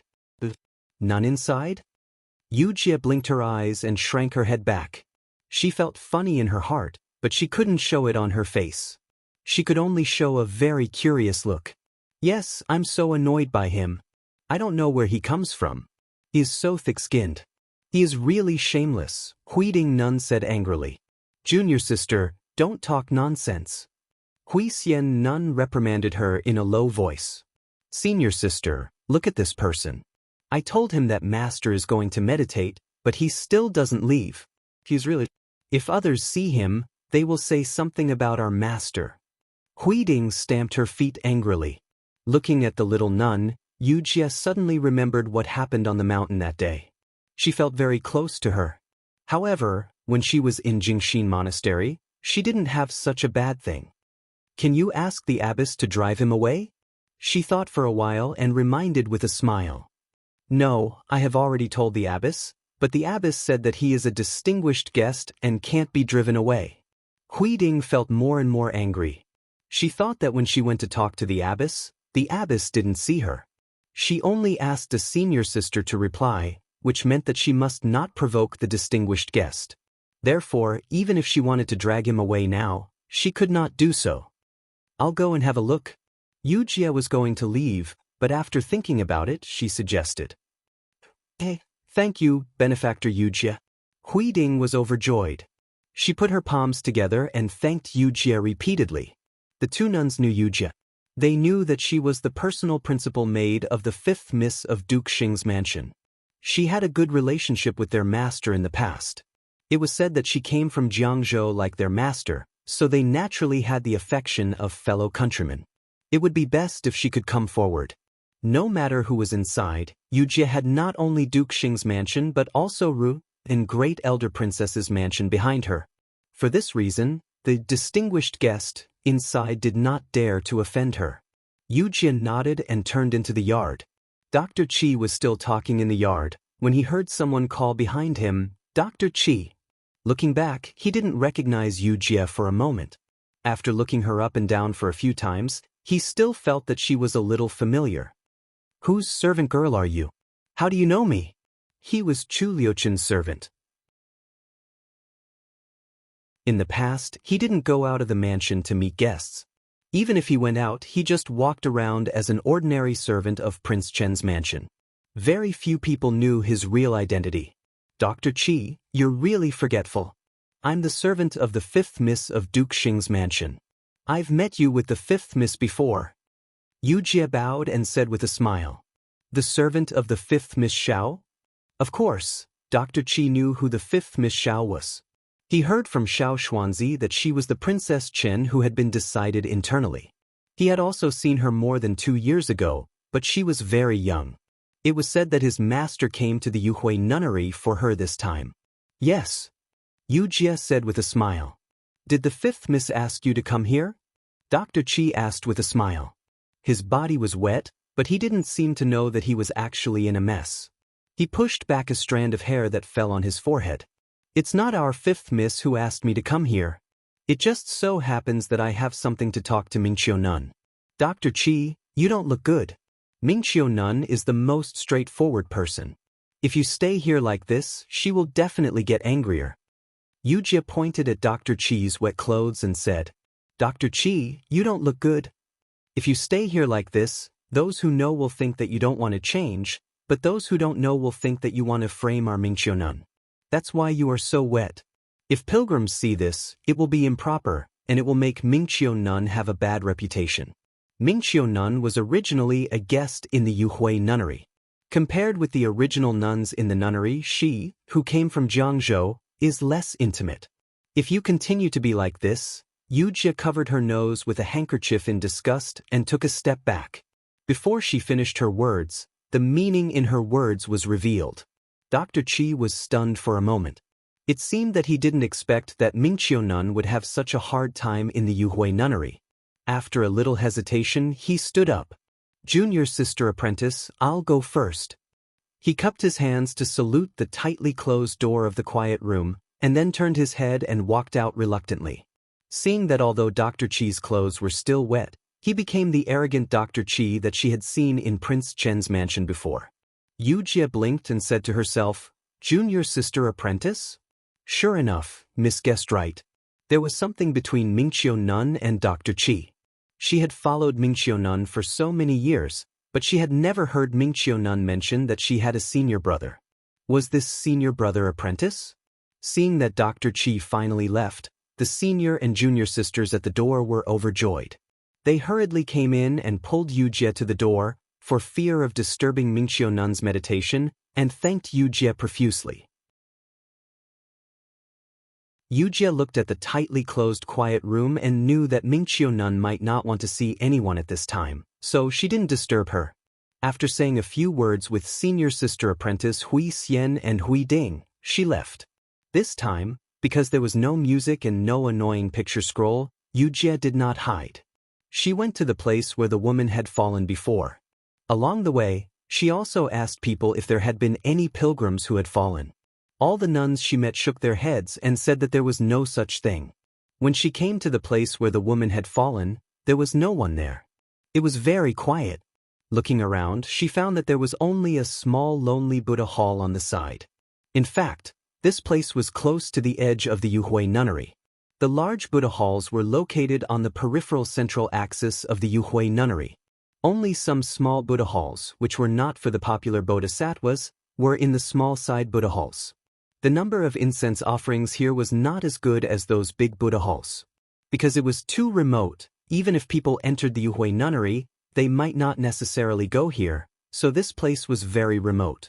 Yu Jie and Chu Lu were just maids, and for convenience, they often liked to go out from here. In this small Buddha hall, there was a bodhisattva that even Yu Jie couldn't tell the name of. When she was in the Jingxi nunnery, there must have been no such thing. Yu Jie walked in and saw a small bodhisattva and an altar, on which there were incense sticks and candles. The incense sticks were lit, but there were no candles. It was obvious that there was no one here, so the candles were useless in case they were wasted. When chatting with Yu Jie, a young nun in the Yuhui nunnery had said that a few incense sticks were enough in such a small Buddha hall, and there was no need for incense sticks and candles. Looking up at the Buddha statue, she found that it was a ferocious-looking man with a brush and a fork in his hand. He was stepping on a mount that looked like a fish but not like a fish. Other than that, she couldn't see anything else. After looking at it, Yu Jie turned around and walked back. This was originally an accident, and she didn't take it seriously. It was just an arrogant miss who blamed others for her fall. Later, when she couldn't find Yu Jie, she was too embarrassed to make a fuss about it.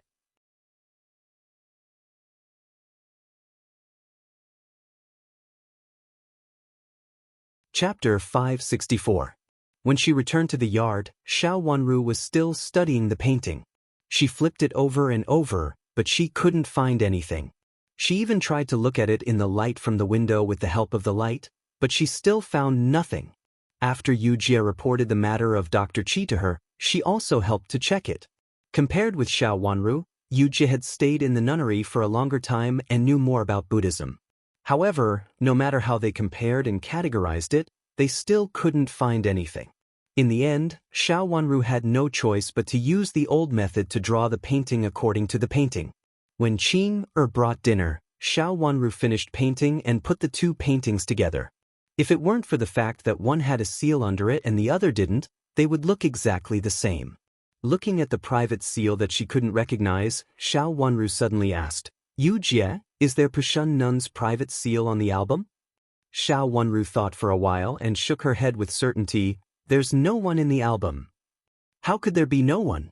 Don't people with private seals like to print their private seals on their paintings?" Xiao Wanru asked in surprise.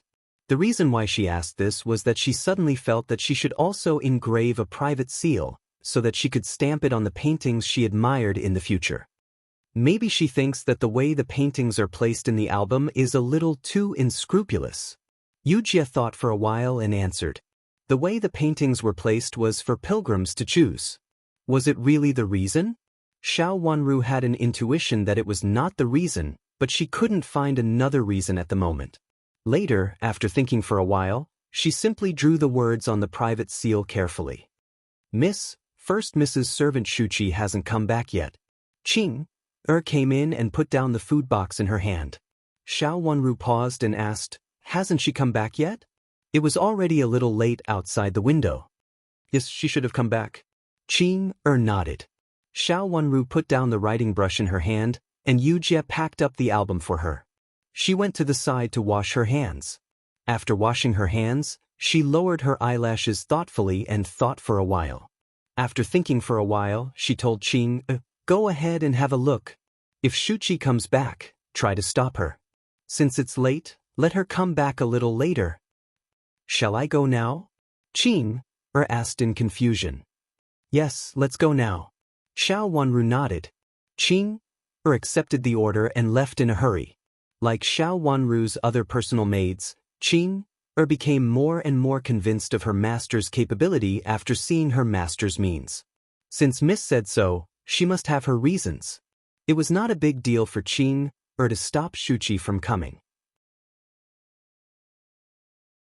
Xiao Wanru sat down, cleaned her hands with a handkerchief and said, "Yu Jie, you should leave for a while and go to the Ministry of Justice to inquire about the Taoist priest from the Baiyun Taoist temple. Tell them that I sent you to inquire about it. If you see Lord Qiu, mention implicitly that the first miss hasn't eaten yet." How could she not take advantage of such a good opportunity? Just leave Miss here alone? Yu Jie was really worried and hesitated. If you leave, Xiao Yenru won't be able to find someone to help her. When you come back later, no matter what Xiao Yenru is doing, stay aside and don't let her find you. Xiao Wanru said meaningfully. She was safe here. Qing had long told her that there were 2 secret guards following her, but she couldn't see them in the past. If she was really in danger, they would definitely come to her rescue. As for asking Yu Jie to stay aside, she didn't want to get anything on Xiao Yenru at this time. Some things could be left slowly. How could a person like Xiao Yenru let go of a person who could be used? Even if she didn't use them now, she could use them in the future. The Ministry of Justice was not a small yamen. Hearing the hidden meaning in Xiao Wanru's words, Yu Jie was still a little worried. All 3 maids had been sent out, leaving only her master. How could she rest assured? Later, under Xiao Wanru's repeated urging, she turned around helplessly and hurried outside to find the people left by the Ministry of Justice. Xiao Yenru stayed in her room and waited for a long time, but no one came. She looked out of the window and found that it was already late. At this moment, she felt hungry. However, because Shuqi was not here, no one even brought her dinner. In the past, servants like her, who had servants to serve them, often asked the servants to bring it themselves. Looking at the sky outside the window, Xiao Yenru couldn't bear to sit still anymore. She got up, walked to the corridor, and looked around the yard. She was a little surprised that she didn't see Qing, who had been sweeping the floor with a big broom. This inferior maid usually seemed to be very diligent. Why was she not here today? Could it be that Xiao Wanru asked her to bring dinner? She turned around and walked to Xiao Wanru's silence room. As soon as she walked to the door of the room, a fragrance came over her, making Xiao Yinru feel even hungrier.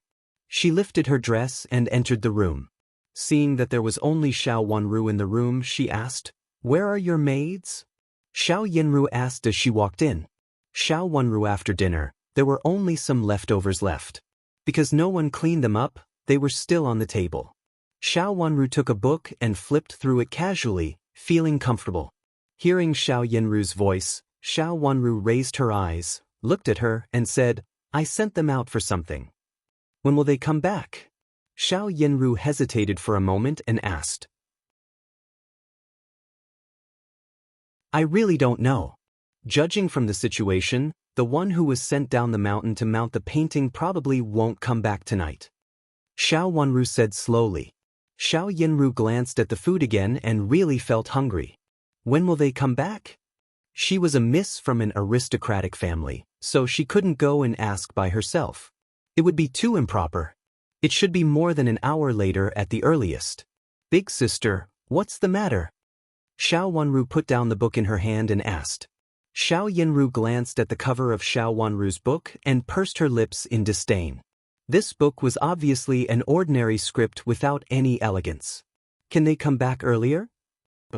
"I don't think so. I can't go to find them directly now." Xiao Wanru shook her head helplessly. Seeing Xiao Yinru's bad look, she asked again, "Big sister, what's the matter?" "Nothing. I just came to see you." Xiao Yinru turned around and said. Since Xiao Wanru was useless here, she certainly wouldn't stay. Looking at the time, if she didn't go to get the dinner, the kitchen of the Yuhui nunnery would be closed. Xiao Yinru naturally didn't want to starve for a night. Coming out of the silence room, she walked to the gate of the courtyard and opened the gate after thinking for a while. She wanted to see if there was a nun outside. She could find a nun and ask her to bring the dinner for her. She could give her a little more silver. It was already late. Fortunately, the lights outside the courtyard were lit. Xiao Yinru walked to the gate of the courtyard and stood still for a while. She didn't see anyone, so she could only walk out along the intersection, hoping to meet a nun. After taking a few steps, a person suddenly came out from behind the tree. Xiao Yinru was so scared that her face turned pale. She staggered and almost fell down. Was Xiao Wanru trying to hurt her? "First miss, it's me. Don't be afraid. Don't be afraid. I'll bring you dinner." She was hugged by a man and heard his low voice. After standing still in the man's arms, Xiao Yinru reached out and pushed the man away.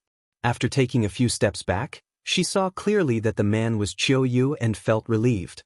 But then she said with a straight face, "Your Excellency, why do you show up here at this time?" "First miss, don't be afraid. The fifth miss sent someone to ask about the case of the Baiyun Taoist temple.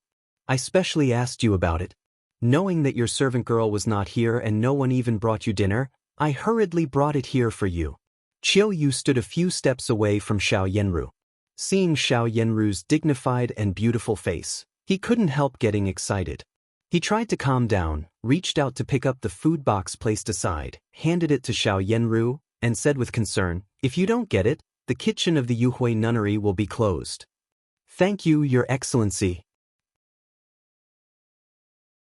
After pulling herself together, Xiao Yinru reached out to take the food box, but she was not in a hurry to leave. "Your Excellency, you said that my fifth sister asked her servant girl to inquire about the Baiyun Taoist temple from the Ministry of Justice?" "Yes, the fifth Miss Xiao was set up by the evil Taoist priest of the Baiyun Taoist temple before, so she specially asked us to inquire about it. But I'm not in charge of this matter, and I don't know the details. I can only tell the fifth Miss Xiao's servant girl to inform the fifth Miss Xiao immediately if there is any news." The beauty in his heart actually stayed to talk with him. Did this mean that the beauty also liked him? Qiu Yu was so excited that he would say whatever he wanted to say. It was not a secret, so of course he could say it as he wanted. The most important thing was to please the beauty. "Fifth sister, why do you suddenly ask about this?" Xiao Yinru's face slightly darkened. "Maybe you think that since we are all from the Ministry of Justice, we should have something in common. But in fact, everyone handles different cases, so it is not convenient to tell others, even colleagues. Qiu Yu thought that Xiao Yanru didn't understand, so he explained gently. His words made sense. Many misses from aristocratic families didn't understand it, but Xiao Yanru didn't. Her education was not limited to the things that the misses in the backyard should learn. Thank you, Your Excellency. Then I'll leave first. Since she had inquired about the matter, Xiao Yanru certainly wouldn't stay, so she turned around and was about to leave. First miss, please wait a minute. Seeing that the beauty was about to leave, Qiu Yu couldn't help saying with an infatuated look. Infatuated look. He looked at Xiao Yanru with an infatuated look. The girl in front of him almost completely met his requirements for his wife. But Duke Xing's mansion status was too high. Otherwise, he would have sent someone to propose marriage. But if he and the first Miss Xiao were in love with each other, even if it was impolite, would it be possible for him to propose marriage in this case? Your Excellency, what else can I do for you? Xiao Yanru tilted her head, but she didn't turn around. Her indifference was obvious. She didn't want to talk to Qiu Yu at this time. A man and a woman were alone in the lonely night. If they were seen by others, they would be gossiped about. How could Xiao Yanru bet on her reputation? No, nothing else. First miss, take care. Seeing Xiao Yanru's indifference, Qiu Yu's warm heart suffered a great blow and he felt weak all over. It seemed that the first Miss Xiao didn't like him and wanted to keep a distance from him.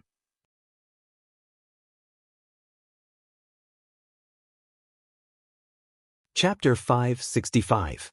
When Xiao Yanru came back with the lunchbox, she did not disturb Xiao Wanru. But shortly after she entered the door, Yu Jie, who followed her into the door, also did not disturb her. After gently closing the door of the courtyard and seeing that the door of the main room was closed, Yu Jie entered Xiao Wanru's silence room. Miss, I saw that Lord Qiu sent a lunchbox to the first Mississippi. At first, the first miss was polite, but later, I found that the first miss seemed to be interested in Lord Qiu. Yu Jie reported. Because of Xiao Wanru's hint, she was not surprised to see the two figures not far away from the door of the courtyard. She just hid and watched the whole scene. At first, the first miss's character was the same as what Yu Jie knew, but then the first miss looked a little undignified and smiled so charmingly at Lord Qiu. At first glance, Yu Jie could tell that Lord Qiu admired the first miss, but the first miss was not likely to marry him. In this case, of course, she should alienate him. Why did she feel that the two of them seemed to be in love with each other? Yu Jie's eyes had always been sharp. Even in the dim light at that time, she saw the excited look of Lord Qiu when the first miss turned around and bowed. It was obvious that he was willing to do anything for the first Mississippi. Yu Jie had an intuition that she was in danger. Of course, she won't like Qiu Yu, but she can make use of him. Xiao Wanru smiled slightly and looked up at the door. It was very quiet outside, and the other maids had not come back. She wants Lord Qiu to help her? Yu Jie said bluntly. Most of the people in the Yuhui nunnery have left, and only Qiu Yu has a high official position. If he can help her, it will be a once-in-a-lifetime opportunity for her. Even if something happens with Qiu Yu's love for her, he won't betray her. Xiao Wanru said leisurely. Miss, what should we do? Yu Jie was a little flustered. She grew up in the Jingxi nunnery, and the most common sentence that the master of the Jingxi nunnery said to her was that, people don't fight with officials. If Qiu Yu dealt with them, it would be difficult to handle. Don't worry. Qiu Yu is not a real fool and won't do anything at will. Xiao Yanru won't allow him to do anything at will. Qiu Yu will only take action at the necessary and critical moment. Xiao Wanru said slowly. Xiao Yanru definitely didn't have good intentions by staying on the mountain with Xiao Yanru and would definitely deal with Xiao Yanru. Qiu Yu deliberately sent this opportunity to Xiao Yanru. If she didn't know about it, she could indeed become Xiao Yanru's secret plan. But now she knew about it, so she could ask someone to keep an eye on it and make Xiao Yanru's secret plan her own. Qiu Yu Yanru Xiao Yu. Yu Xiao Xiao Xiao Wood and Yanru Xiao Yanru Yanru came back. Not long after, Shuqi came back, supported by Qing. Yu Jie happened to meet her after cleaning up the dishes. Yu Jie said that when Shuqi entered the room, it was too dark, so she fell and twisted her ankle. That was why she came back late. Fortunately, Qing went to see if Chu Lu had come back. Then she happened to see Shuqi and helped her back. After Qing helped Shuqi to the main room, Qing came back and reported to Xiao Wanru. Miss, when I went out, I happened to meet Shuqi coming in, so I made her fall. After that, I went out of the nunnery and went to the door to have a look. Then I met Shuqi when I came back and helped her back. Did I make any trouble? It's okay. You and Yu Jie also go to have some food. I don't think Chu Lu will come back today, Xiao Wanru said with a smile. Yu Jie and Qing obeyed and left. Xiao Wanru got up to pick up Pushun Nun's painting and check it. She always felt that it was not an ordinary painting, but she couldn't find anything wrong with it. Yu Jie suddenly stopped at the door and said, Miss, I encountered something before and felt that it was very strange. I want to talk to you about it. Yu Jie suddenly stopped at the door and said, It was Qing who made Shuqi fall on purpose just now, which reminded her of what had happened in the afternoon. Xiao Wanru sat down in front of the desk with the painting and asked, What's the matter? Yu Jie entered the room again and said, Miss, when Chu Lu and I went out, we also met a woman who fell in front of us. We couldn't see either side of the road. If I hadn't pulled Chu Lu, the woman would have bumped into us. Yu Jie said while choosing her words. Although the woman was dressed in gorgeous clothes and seemed to be extraordinary, she was not only arrogant but also faintly behaved like a street girl. She was very fierce and shrewd, not like a miss from an aristocratic family. However, when so many servant girls and old maids rushed out and tried to catch us, she seemed to be an arrogant miss from an aristocratic family. Yu Jie had lived on the mountains since she was a child, so she was much more knowledgeable than ordinary servant girls. After thinking about it carefully, she immediately found some doubtful points and reported them to Xiao Wanru. She didn't think it was a big deal before, but because of what happened to Qing and Shuqi, the more Yu Jie thought about it, the more suspicious she became. I also asked the nuns in the nunnery later. They all said that there was no such miss and they had never heard of such a miss falling. It seemed that this miss had really magnanimously let me and Chu Lu go. But judging from her arrogant look at that time, all the servants chased after me and Chu Lu. No matter how I looked at it, she didn't look like a magnanimous miss. The more Yu Jie said, the more suspicious she became. She had only 1 or 2 doubts before, but now her doubts were magnified infinitely. Xiao Wanru raised her head and frowned slightly. After listening to Yu Jie's detailed account of the process, she thought about the scene at that time and asked, You said that a large number of servant girls and old maids rushed out and rushed to you one by one. Did anyone go to see that, miss? No, I remember it very clearly. It was because everyone rushed over that I took Chu Li's hand and ran away. If I didn't run away, even if I was strong, I couldn't stop them. What's more, Chu Lu was there.